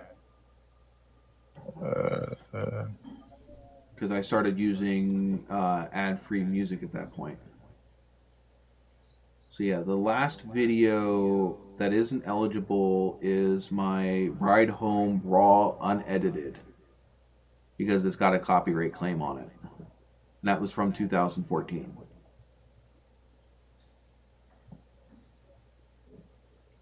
Because it didn't matter back then. if you were to look at my video from 2000, when is this? It's like my third video or fourth video ever. It's got music on it still, but it doesn't get many views anyway, so I don't even mess with it. I think overall it has I had one other video. 150 views. I had one other video that I was asked to take down because me and the owner of the shop where I filmed at had a falling out over me having a GoFundMe to raise money to get parts for the TA to make it to the Trans Am Nationals the one year. Because they thought that I was asking, because if I was asking, I guess technically for handouts, but it was so I had money to make to buy parts to make content for the people that wanted to watch me work on the car. In fact, actually, that GoFundMe I think is still up there. It just never made anything.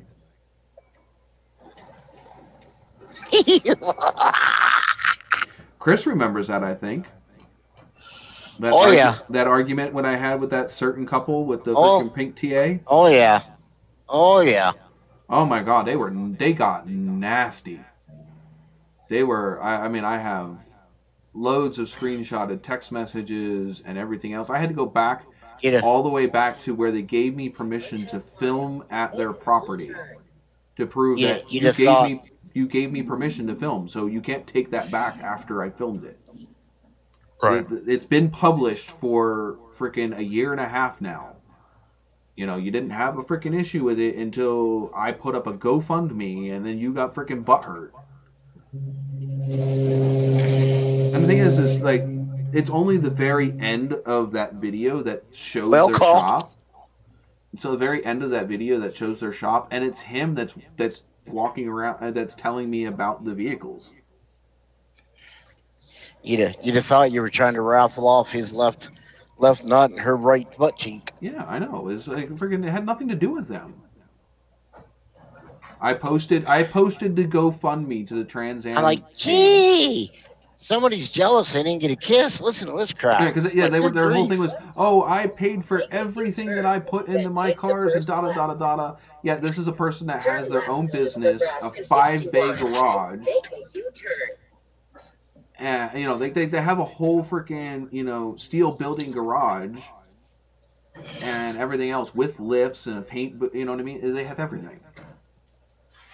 And, you know, they got a nice house with a 2-bay garage in it, and it's just, and they're sitting there telling me about freaking, you know, whatever. It's like, yeah, sure, you weren't dealt the same cards I were, so you're in a lot better position than, I'm sure I'd be in a lot better position right now if I hadn't have met, you know, my exes and been involved in that issue. You know, I'd have a lot more money to show for myself. Or at least, maybe not money to show for myself, but I'd have at least a lot more of my money, the result of my money, to show. Right.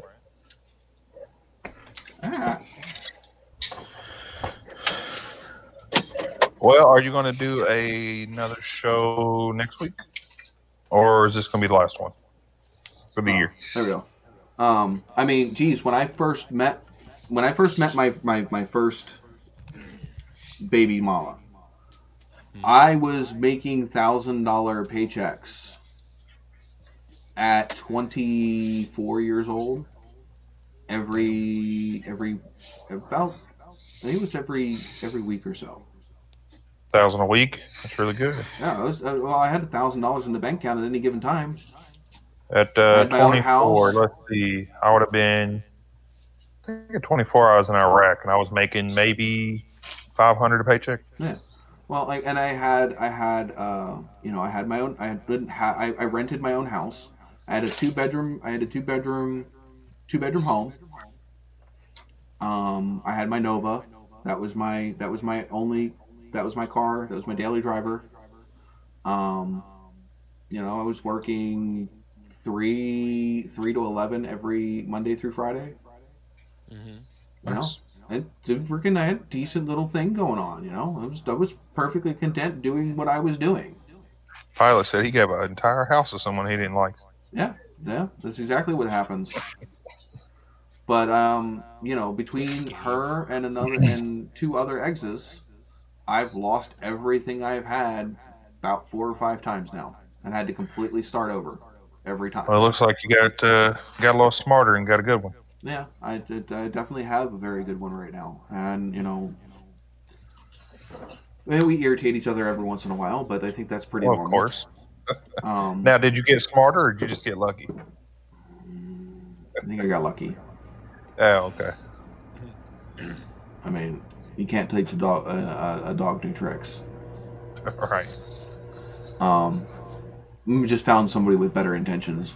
Somebody that wasn't, you know, that I wasn't sitting here supporting. It was every other ex I had before, everybody I was with before her, before Jess, I had to support. You know, so that's what sucks. Guys are trying to save people, huh? Yeah.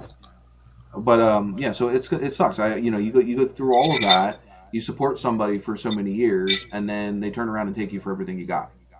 Yeah. So. And child support isn't a joke here in PA either. Oh, really? I don't even make enough to be able to take my ex back to court to be able to see my kids right now, and I can't. We can discuss that later. I can't discuss that here. Right. But yeah, you know, geez, Jess is amazing. You know. Good. And especially anybody that's willing to sit there and you know, bust on you that bad, in your own live stream. You know that's the right one. Well, you need it sometimes, I'm sure. Oh yeah, it's not. It's. She wouldn't marry me until. Yeah, I would bet. But yeah, I don't. Fucking child support sucks. I have no problem supporting my kid, but you know what? Well, yeah, they go overboard. That's a big thing, you know. If you could know that it went I just realized why you beat Pilot on the super chat. I'm looking through the mini feed. Yeah. and it has MPG, and then it has Pilot, and then it has you. So it registered Pilot's super chat right before yours. Oh man! As far as Streamlabs is concerned, just give up some of that Cadillac money. He didn't even end up on the freaking stream on the stream boss for like a half a second before you beat him. Right. I didn't see him at all. It was a really unlucky time. He should have waited like another 30 seconds to hit that button. Well, he didn't know. But yeah, I was just looking at the mini feed there. And that's how also I knew that other guy said he didn't. You know, I knew that's why the other guy said it didn't come up. Because it would have popped up here in the mini feed. The last person that had their stuff shown for whatever was Celeb Pearson 14 days ago. That was the last subscriber that has their subscriptions open. That's crazy. So, and I have, well, let's see, and I have how many subs? I have. Hold on, give me a half a second to get over here to my studio. I think I have 2,092. Sure. I am 8 away from 2,100 subs. Nice. There you go. And you're pretty close. You're 4 away from 500. There you go. 500. I think I'm 4. It might be. Let me check. There's nobody new here in the chatter. I would bust out your channel some more, but 6 away. Sorry, 6 away. I'm pretty sure that it's just us normal, regular people in here right now. Yeah. So there's oh, god damn it. So there's nobody to, except for people that watch us afterwards, but most people don't watch the whole video this far in. Oh yeah, it's kind of a long podcast for that. Yeah. Unless they're listening. There are people that do. I know that Chris will rewatch it. There's a few other ones that I know that rewatch it later.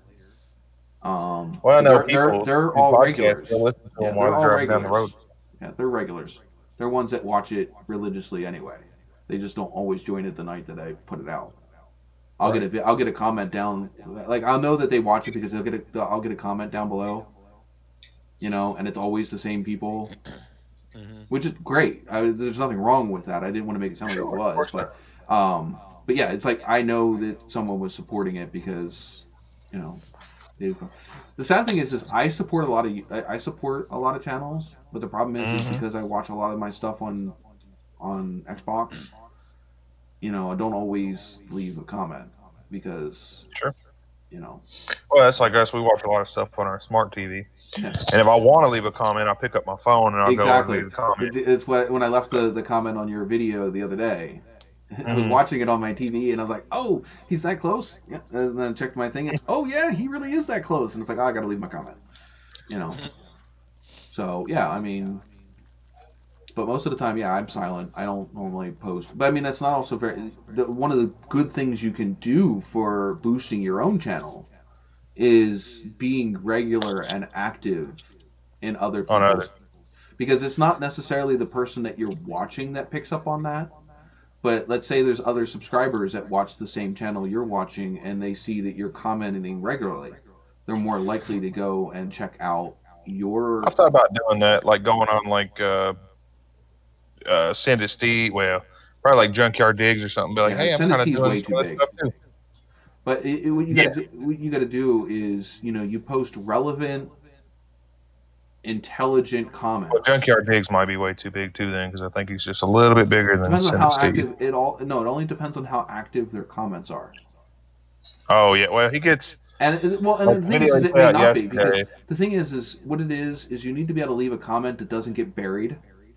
Right. It gets enough likes from other people that it's just like kind of like Reddit. It's like kind of like Reddit. Mm-hmm. You know, instead of upvotes, you get thumbs ups on your comments or more comments on your comment. And when you end up with a comment that is positive, not this, well, it would say positive because most of them should be positive. But when you get a comment that is most people agree with, and you are smart and not ignorant about whatever the comment is, like you actually know what you're talking about, it's going to cause other people to possibly check out your channel because of hey, this is a guy that's this guy's smart. No, I'm gonna go check out his channel Now because I think I know in live they did, but I think in regular chat now, our regular comments, you can't click on that person. You got to search them. Yeah, you got rid of that. It's because of the sub for sub bullshit. It's a direct relationship for a direct result of sub for sub. I see that on Facebook all the time. People are like, sub for sub. I'm like, don't even talk to me. Go away. No. And the thing is I might have been a victim of that. I wasn't intentionally sub for subbing, but when I first got up to you check out their channel. When I first got up to 1,000 subs, there was a lot of that. Hey, come check out my channel. I'll go check out yours. And granted, I didn't really ever like a channel unless I liked the channel.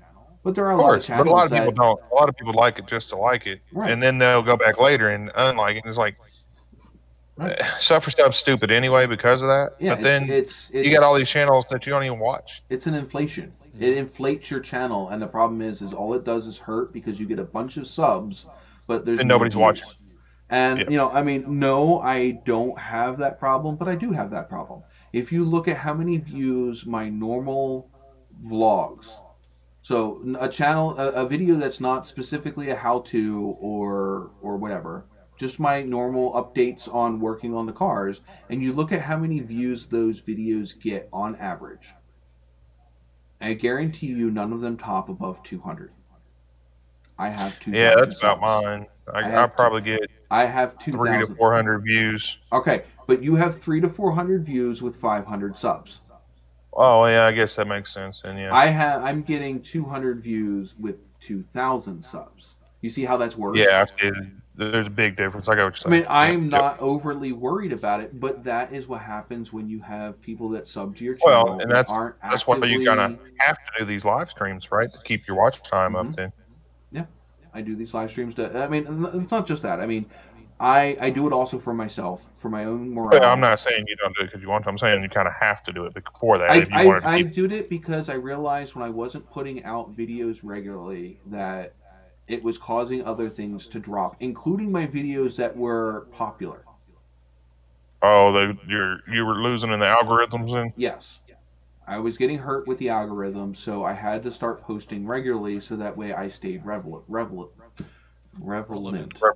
Yes. I have problems with my I had an accident when I was a kid with a bunk bed and a wall and a radiator. And so my lips, the inside of my lips are not, there's a lot of scar tissue inside of them, so sometimes they don't work the way they're supposed to. But anyway, so partly, yes, I'm appeasing the algorithm. The other part is I actually enjoy the interaction and the talking and all of that with everybody, especially since COVID, because you can't go out and go do things. You don't have that social interaction, so this is kind of like having that. Granted, I get that with Big E when we play video games at night as well, but I don't always have time to do that either. I mean, obviously Big E's done. Big E now has, cat in the bag, damn it. Hey, you need to let that damn cat out of the bag so I can stop hiding it. If you type in on Google how to do a burnout in a Kia Soul, mine's the third video. Yeah, even though I'm not doing a burnout.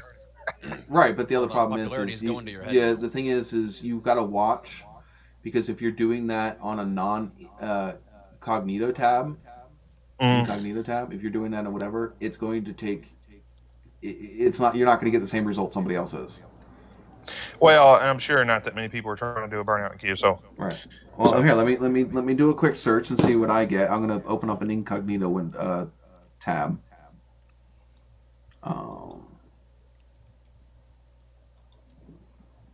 Okay, so we're going to go to Google.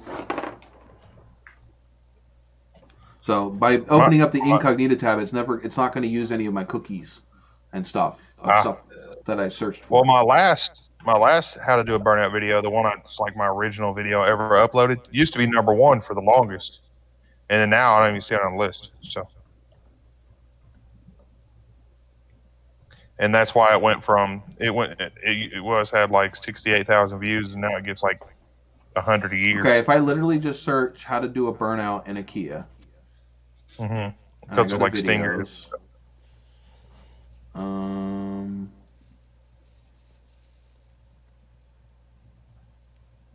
You are not anywhere in the first page.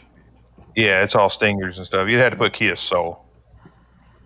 And I think I'm the third one on there. Yep, you're the third one on here. Yeah. So that's actually pretty good. It's probably why you are getting as many views as you do. How many people are searching for that? Apparently enough people, because you have 200 and some views. Yeah, for also, it should tell you. It should tell you where you're getting your traffic from too, in your analytics. I don't know if yours. Because it does. It tells me Google search, and it'll tell me YouTube search, and it'll tell me Facebook.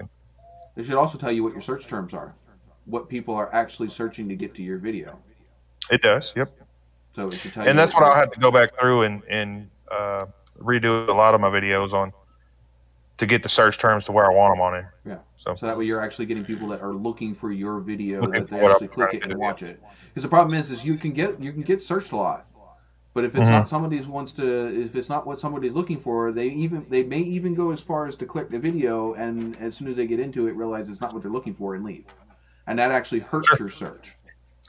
Right, because it gives me and say if it's a 10-minute video and they're only watching 30 seconds of it, that hurts my watch. It'll drop your watch time big time, which is what I get a lot of my videos you'll watch. They'll do really good the first couple of like these live streams. The watch time is really high, but then you'll get the people that pop in and then leave, and even and unfortunately even if you're watching the live stream and you leave it and come back, that hurts watch time too. Because it counts it as a new view, and that new view, if you've only watched it for 10 minutes and then you leave, you can come back again for another, each one of those is only a 10-minute watch time, it drags down the overall watch time, even though because it counts you as a new viewer every time. So yeah, it sucks. When I go out to the car lot, I'll sometimes I'll put your videos on in the background while I'm working. Yeah, just give you views. Yeah, few times. And it's not that I don't have well. YouTube, what's it called?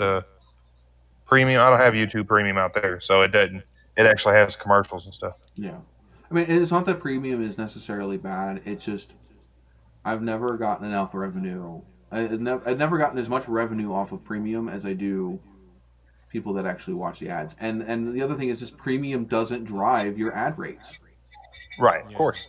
Those if you're getting any money off Premium, it might be I only some of get it it may from be YouTube. I only get it straight from YouTube. I don't get it from ad providers. Well, some ad providers pay more, don't they? Yeah. That's like I said. I can go back through here.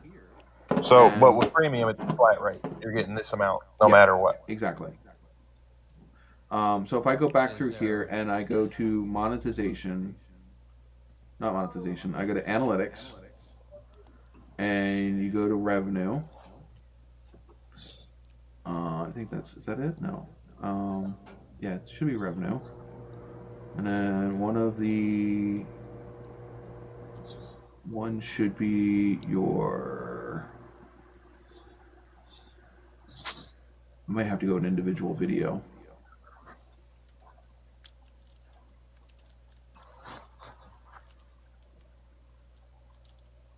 Because they keep changing this all the freaking time.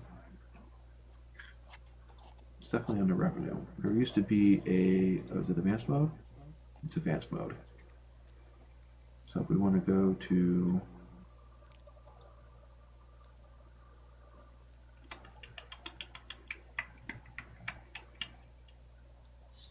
ad type, there should be a thing that tells me what my estimated revenue.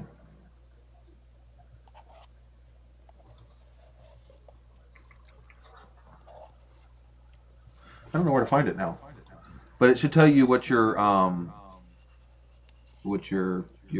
ads revenue per so many thousand views. Right, you go to analytics.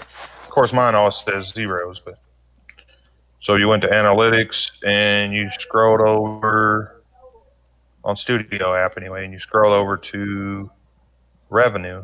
It tells you estimated monetized playbacks, transactions, all that, top earning videos. Right, but I So think I it might breaks it have all to go down. to a specific video to see what I'm looking for. So we'll just go to the RAM video.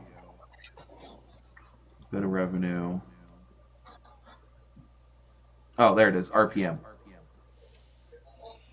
My RPM on my heater core video is 10.26.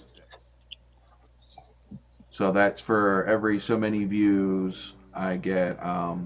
Revenue per mile tells you how much earned you have per 1,000 views. So for every 1,000 views, that video makes $10.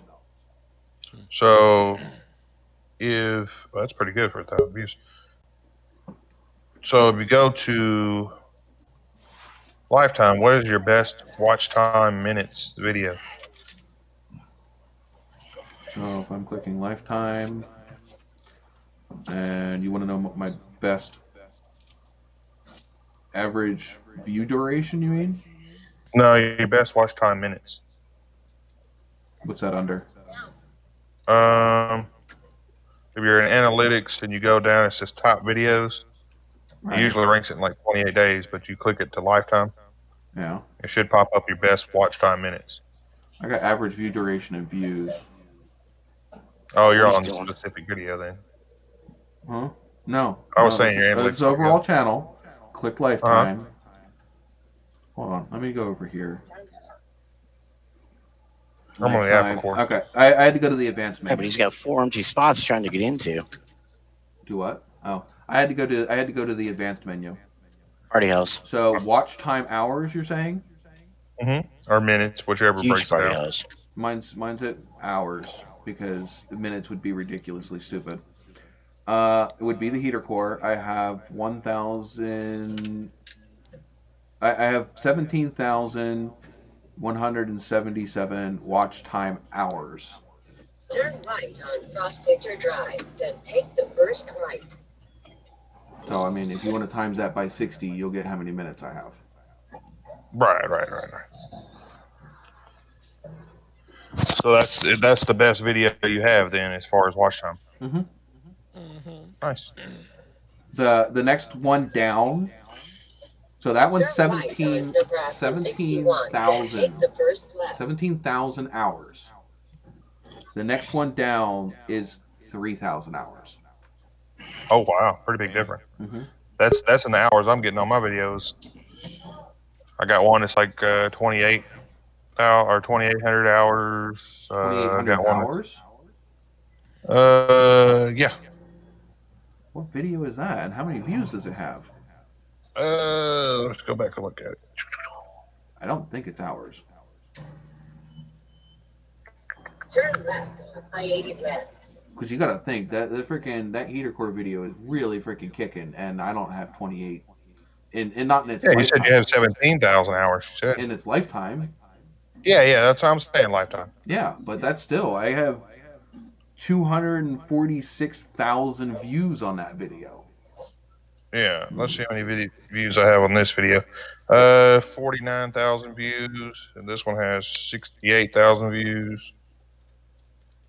Yeah, this one has 22,000. Yeah, you're a fraction of the amount of views I have, and if you're blowing my watch time out the window, I'm not blowing your. It said 3,000. You said 17,000. Oh, I thought you said 28,000. 2,800. Oh, okay. Yeah. My video that has. Oh wait, hold on. Yeah, it wasn't actually in order, but now it will be. Okay, now I've actually clicked it in order. I lied. My next video down from my 17,000 is 7,500. Okay, so that's still a pretty big difference, though. Yeah. I have gotten 464 subscribers from that video alone. Nice.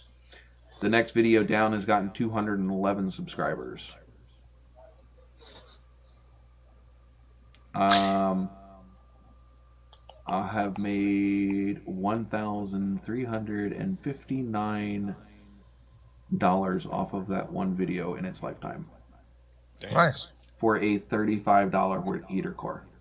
Good deal. And then you do something that you put some money into or some time into, and it's doing nothing for you. That thing down there. I've got some of them. I haven't gotten that far yet to find out whether or not that's going to pay itself off. I highly doubt it. It'll be other videos. Well, the thing is it is other videos. It is the whole channel that is allowing me to afford this. Oh, So, I'm sure when you go to install that and stuff like that, on video, you'll get your money back. What I'm trying to say is it won't be easy and quick. The amount for the payments for this, Mm. I am not biting out of my own personal paycheck. That's nice. Which was the whole point of this YouTube channel. God, it's a shame you can get demonetized. What? Because one of these times would come back in, if it wasn't for the monetization thing, I could come back in playing a rendition of Disco Duck. No, thank you. You could just sing it. What I mean, like, I don't know. The weird thing is the click-through rate for that video is only 7.5%. Oh, wow. You would think it'd be much higher. I have videos with a lot higher. Well, they're not much higher. The highest I have for a click-through rate is, I think it's 12. Yeah, I'm not even. No, 14. 14.7. Highest click-through rate is for Snowmageddon Trans Am Rescue or Not. The fucking video that we were just talking about earlier today. Mm-hmm. That's exactly the video from when we went down south. And well, not south, so it was only 2 hours south, but yeah. It's only got 156. It's got 156 views. Dang. Yeah. My click-through rate, well, actually, yeah, it's about 7% on most videos. 9% on that one. 8%. 8%. 7%. Yeah. Better than I thought it was. Yeah.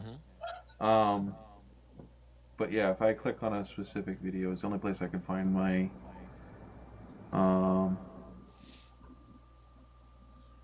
revenue.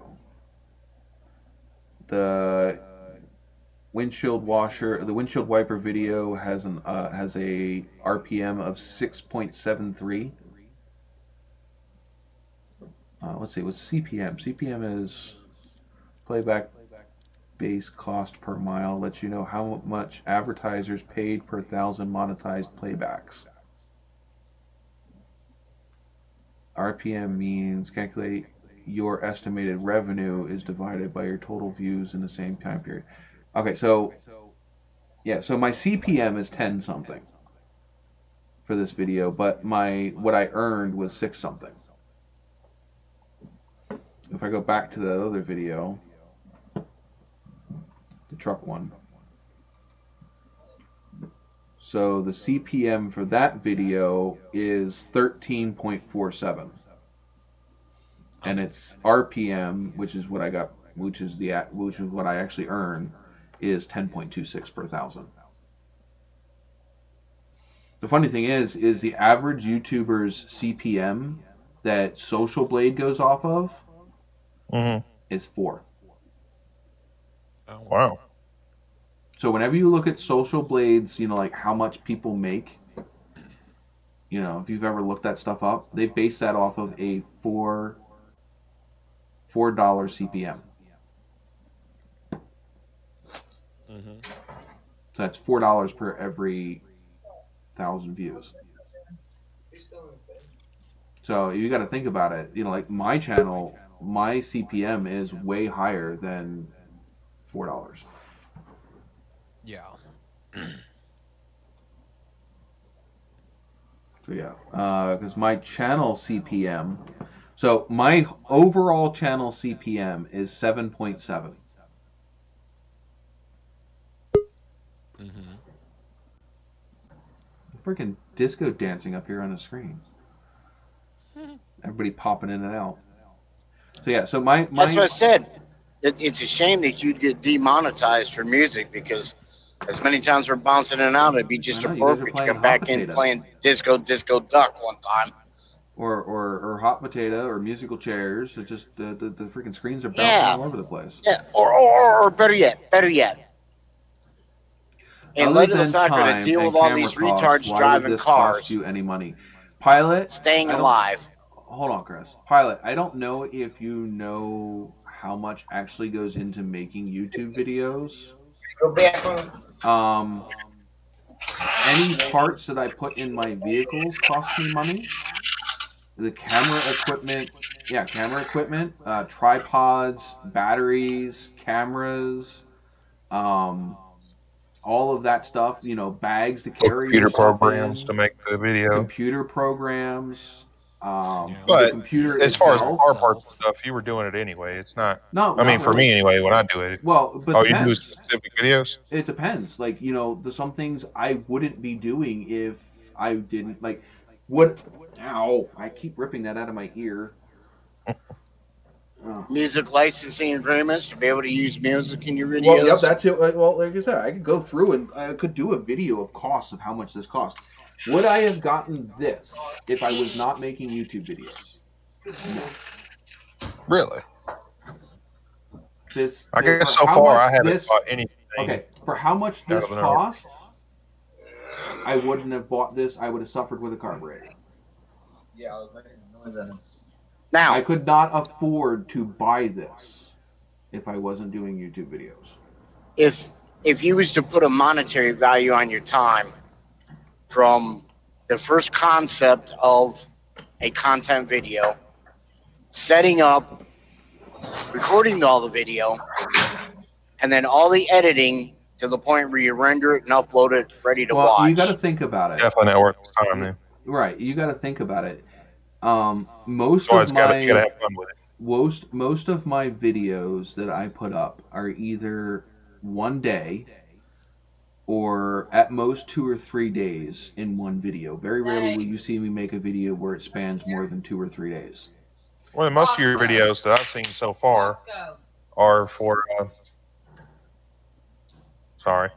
they're for stuff that you need to do anyway. No, those are just my how-tos. Well, my channel is based on a vlog of me owning these cars. But there are some stuff that, you know, obviously I would do differently if I wasn't expecting to be able to recoup some of my efforts. What are your videos usually, Sean? What? Between 10 and 20 minutes? I mean, where do you try to limit? Where do you cap your final upload video? It's not necessarily that I cap them. It's I try to get my videos above 10 minutes. I don't want them too much longer than that because people's attention spans suck. But you want at least 10 minutes if you can. I want at least 10 minutes because no, it's not the algorithm. Well, at the 10-minute mark. At the 10-minute mark, I can run more ads. Right. The more ads I can run in my video, the more potential that video can make per view. And it's not necessarily to annoy my audience. Right. It's at 10 minutes, there's a big gap in how much a video can earn you under 10 minutes versus over 10 minutes. And until you get monetized, there's no point in making a video over 10 minutes unless that's how long that video takes to make. Already is, sure. Now, I guess the difference is some ads you can't even play unless your video is over 10 minutes. Yeah, I can't do mid-roll ads. Advertisers won't do it if it's not over. I can't do mid-roll ads. I can't do end-screen ads. The only ad you can have is the one in the very beginning. Now, YouTube can put more ads in my video. Right, but you're not going to get... Right. Because, that's YouTube is always putting ads in wherever video thinks that they think it's going to get them somewhere. So if you have a video... I'm sure it works. Yeah, well, they're there to make money too. But to go back to Pilot's original question before we move on, because I have ADD and you're going to end up getting me down a rabbit hole and I don't even answer his question. He's right. So time alone, in one 10-minute video, I can have anywhere from 8 to 60 hours into just filming it. You know, the work of actually installing and all of that, plus the cost of whatever, you know, materials I use in that video. That includes everything. That brake clean, freaking sandpaper, whatever it is. You know, all that's still got to factor in. And regardless of whether I was going to do it anyway, the amount of time it takes you to just to do it versus the amount of time it takes to film it for someone else to watch it is different. Right. I would say it takes at least triple the time to film it than it would just what you're doing too. You know, are you teaching somebody how to do it? Are you just bringing them along for the ride? Are you actually? Well, even if you're just bringing them along for a ride, it's still going to take you longer. Because you got to set up the camera. But if you go to teach them to do it, and you can do it by step, it's really going to. And it uses more materials to do it that way too. Sure. But again, the other thing is if I used to have friends that used to come and hang out with me, and they could pick up the camera and stuff like that. But I have to get out from underneath the vehicle or whatever I'm doing to get out, move the camera around or whatever I'm gonna freaking do. Make sure hit the record button. You know, I have to hit the record button, then climb underneath the vehicle to finish doing. You know, it takes a lot more time. And then you know that's just recording it. You know, obviously, like I said, you still have the camera equipment and everything before you even start, you know, the parts and materials. And then once you're done filming it, then you have to, you know, you still have the time of downloading all of that footage off of your different devices, going through and actually rewatching the stuff that you know you did.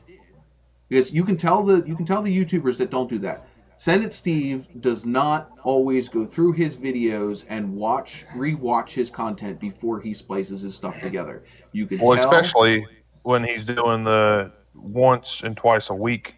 Yeah, because he's normally doing it. He's normally uploading or editing his videos while he's also watching his kids. So yeah, he doesn't have time. But anyway, so you have to rewatch all of that stuff to cut out and edit the stuff that you don't want in it. And also, you know, you film a lot of extra stuff that is what they call B-roll. That's just extra fluff that you film so that way somebody can get a better shot of something or whatever. So you have a nice slow-mo or a drive-by or whatever. That has nothing to do with the actual... Not to say nothing to do. It's not direct footage. It's not footage you recorded of you actually doing something. They're beauty shots.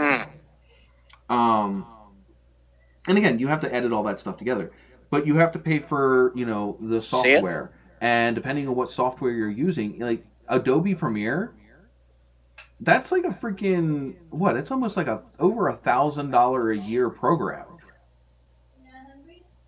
Red light. Jesus. But I use DaVinci, which I'm lucky is free. I was using another program that was costing me $200 a year. You know, and then Epidemic Sound, that's $15 a month.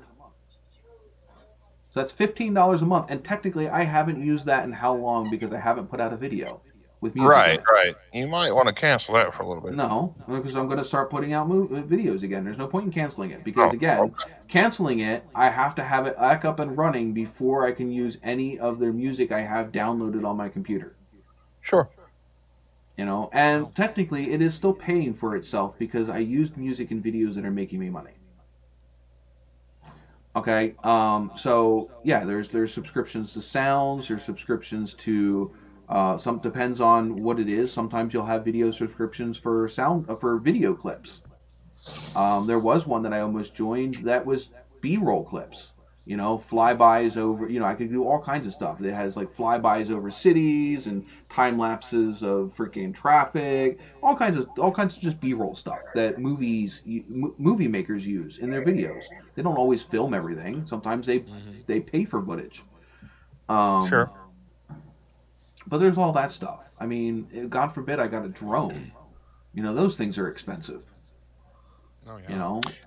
Yeah, I had a pretty expensive drone, and I got stuck in a tree pretty quick. The thing is, I lost all my money. Is technically no. You can go in here, and other than your time and a cell phone that you already have, and some basic freaking video software that comes on your computer, yeah, sure, you could throw a video together.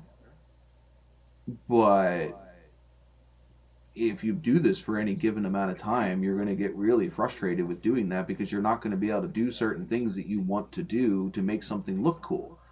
And I don't just do this just to throw videos up. I do this because I want to put something out there that looks cool. You know, that's entertaining. Something you could have your brand on. Yeah, exactly. I mean, yeah, my brand is on it. But then, you know, like I said, then getting into that, you know, anything above any of that, well, now you got to have a computer that's capable of rendering. And rendering is more intensive to a computer than even playing video games. You know, this computer that's sitting here can cream just about any game that's out there now. But it struggles to render. And it's a really good freaking computer. I mean, it's the top of the line AMD CPU. Well, personal computer CPU. You know, it's not a Threadripper, but it's a 3900X. The only one better that without going to a Threadripper until the newest ones that just dropped was a 3950X. Which is what? That's like a $300 more CPU than the one that I have. It costs an extra $300 on top of the one that I paid for already. You know, it has the best AMD graphics card that they had to offer until the ones they just dropped. I have 32 gigs of RAM. Who needs 32 gigs of RAM? Now, granted, it's not the 64 gigs of RAM that's sitting over there. Pilot said he didn't know. Well, that's because you know how many videos, but if you put some out, I bet you get some more. This gets expensive. Like, there's $2,000 sitting right here in this box, and I literally built this computer just to edit videos. Granted, it can. Well, and you got your live streams and stuff you use it for, which I'm sure. Well, this thing, the live streams, honestly though, the live streams is a piece of cake. This computer is barely breaking a sweat to do this live stream. Like, if here, let me pull up Control-Alt-Delete. Let's pull up. I don't know. Hopefully, that didn't mess up your Task Manager. Okay. Nope. So if I were to pull up Task Manager and pull up Performance, I am using 16% of my CPU. So with everything. Okay, Chris. Oh my God. What? What'd I miss? He pooped in his pants. You didn't just hear him? No. He just shit himself?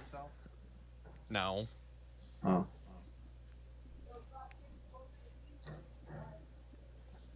He was making faces at me. Oh. Anyway, so I'm using. What do you want me to do? I mean, she's wearing a flannel shirt, and you know, I look over there and I thought she's adjusting herself. I'm like, button break. This could be good. Yeah. So I'm using 14% of my CPU. I'm using 10 gigabytes out of my 32. I'm using 32% of my memory. Now, granted, I have 4 different programs up and running right now to do this. And I'm using 8% of my GPU. So this computer is not even breaking a sweat. Now, what do you figure on average, Sean, you put in time-wise for one of your videos? To edit a video, a 10-minute video can take you anywhere from 3 to 12 hours.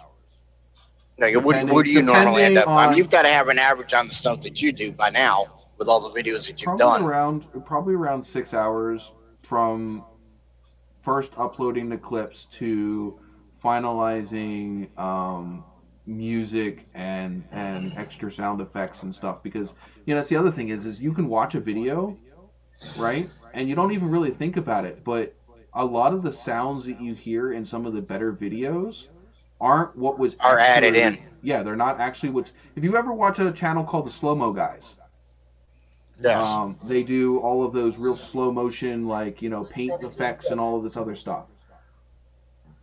All of that footage is silent when he starts. There is no sound recorded with any of that. Nope. All of so you that figure you have as much time in editing as you do recording? Yeah, ish. Depending on what I'm recording. So you can say 12 to 15 hours total. Sometimes more would be a rough average Sure, depending on what you're doing. It can take a couple hours just to go through the raw footage. Yeah. If I've got several cameras shooting at the same time, because like if you look at some of the Trans Am video I just did, I still have to put up. I had 3 cameras running. Now, granted, I lost some of that footage, but if you have 3 different camera angles, you gotta go. So if you got 5 minutes of 3 different camera angles, so for 5 minutes of footage, you got 15 minutes of footage to go through.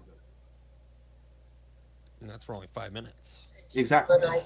And that's only if you only go through it once. And I guarantee you don't ever go through a clip just watching it once. Depending on when you're editing, you may go over that clip like fucking 20 times. Mm-hmm. There's a lot of work that goes into a 10-minute video. Now, granted, there are some people that get away with literally just cutting, splicing, and throwing it up, and boom, awesome. But if you ever see anything that has animations or really crisp sounds, most likely all of that is edited. That's where your little light will come in handy. So have you decided if you're going to do a podcast next week or not? Next weekend? I should be. Right. One last one for the year, right? Yeah, it'll probably be till year end. You going to do a 2020 in review? Probably not. No. Well, I guess you didn't make a lot of videos in 2020 anyway. Did I actually make any videos in 2020? Well, you did your... I know you did the one. I think I did one. Because I didn't have a computer. Well, I did.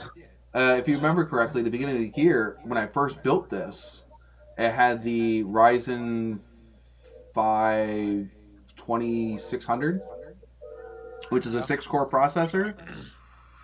And I had the 570, the RX 570.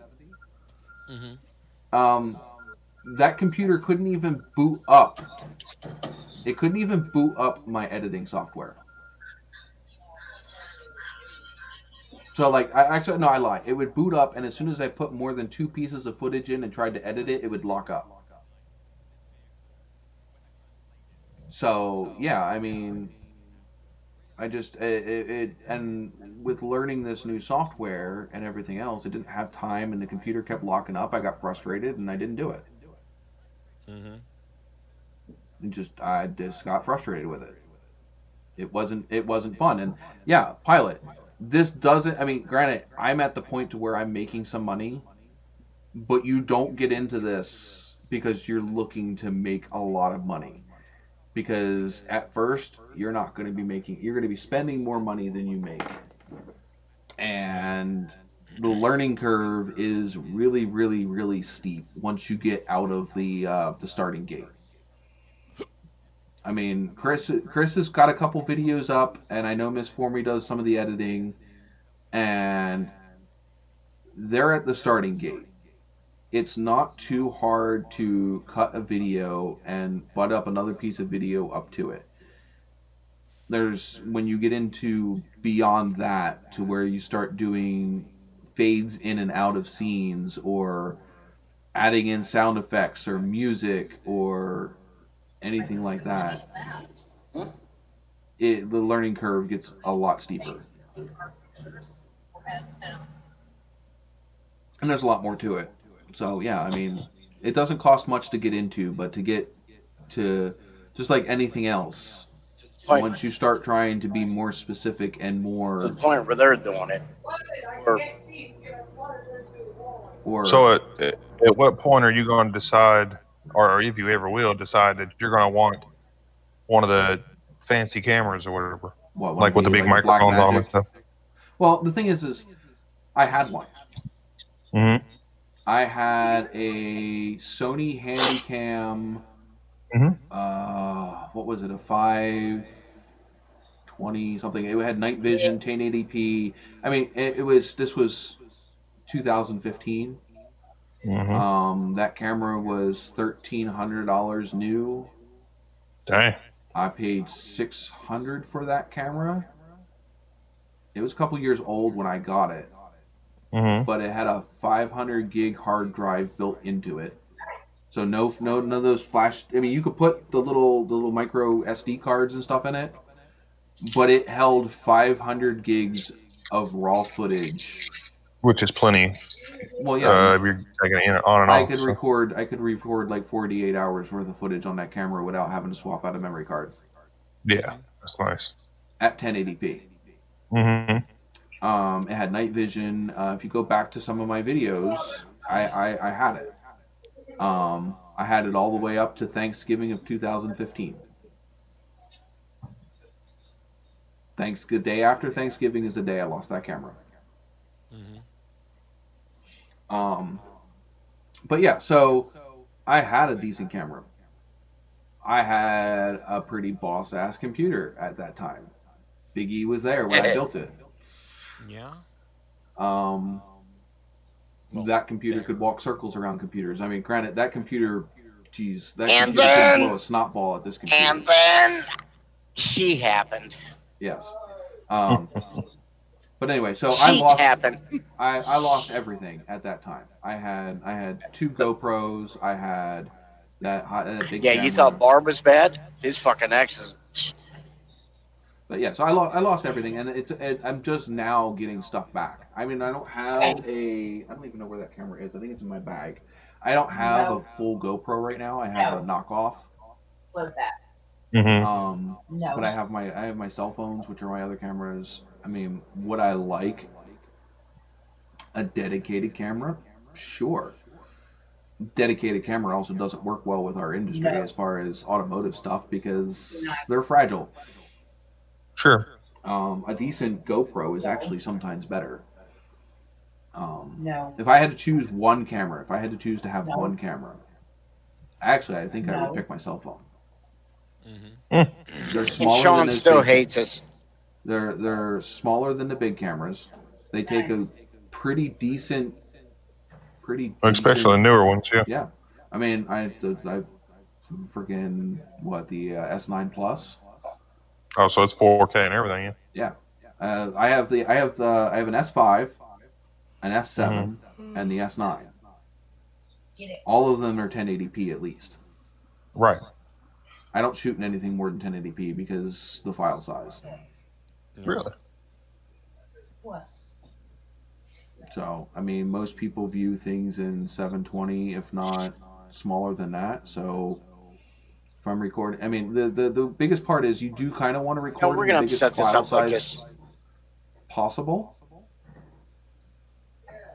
Wow, I didn't really. Well, if you look at all my videos since 2019, I think, probably midway 2019, they're all 4K after that. Yeah, but the 4K is a really big file size. And the only benefit to shooting in 4K, because YouTube's rendering for YouTube sucks so bad. Its compression rate is so horrible. The only thing that's really good for shooting in 4K is if you're going to do a lot of zooming in. Because every time you zoom in, you're losing resolution. Well, and I guess the thing I like about it is under the video, it'll say 4K. So if somebody's wanting to watch in 4K, nobody cares. Unless you're filming nature documentaries or something like that, where you have or anything where like the Ken Block freaking Glock, whatever, you have those really epic scenes and stuff. Does anybody really want to see your lawn in 4K? I don't know. Probably not. I don't know. I know. So most people watch on their cell phones, and most people's cell phones have a data limit where it won't let them play it in 4K. It probably won't even let them play it in 1080p. Most cell phones won't let you play it in anything higher than 720. So you're wasting in my opinion, you're wasting the computer power, you're wasting your time, and storage space shooting in 4K. Or uploading in 4K. Unless I change it. So I uploaded mine in 1080p. And they won't see a single video of mine that's higher than 1080p. I can shoot it in higher than 1080p, but what's the point? Yeah. Well, I shoot it and the thing is if you go back and look at your videos, you can see what people are viewing it in, what resolution. Go look at their resolution. Tell me how many people are actually watching your videos in 4K. I wonder how you could do that. I haven't seen that part of it yet. Shoot, wrong mouse. They used to be, at least they used to have it. Used to. Yeah. Or maybe I have to get on my computer. Oh, I'm on my computer, so I mean, let's see. Mine won't be really good because of let's see, more play black location, video info. Pilot. They used to have it to where you could find out what people were playing it back in. I don't know where it's at though.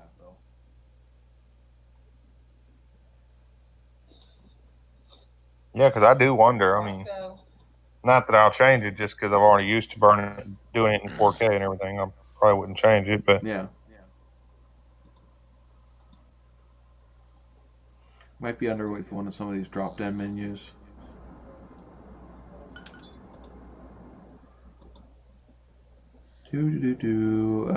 Watch time, views, average view duration, average percentage views, subscribers, video added, video published. That's reaches, revenue, interactions, cards, end screens. I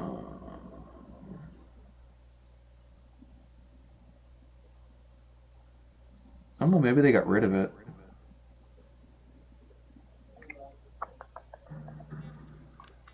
Let's see if I click on a certain video. Oh, now it's all locked up. Let's see, device type. Yeah, I saw that. I have to go play with it, but Let me look into that, see if it's under that. No, it doesn't say. It just says device type, which you're right. On this specific video, 80% of it's on a cell phone. Yeah, and cell phones won't play it in 1080p or 4K.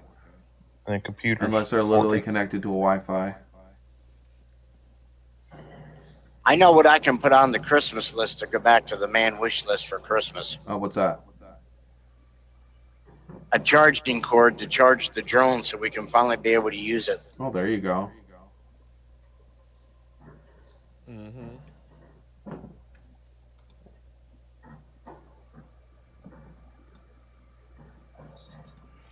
Yeah, and I think yeah, they must have changed it.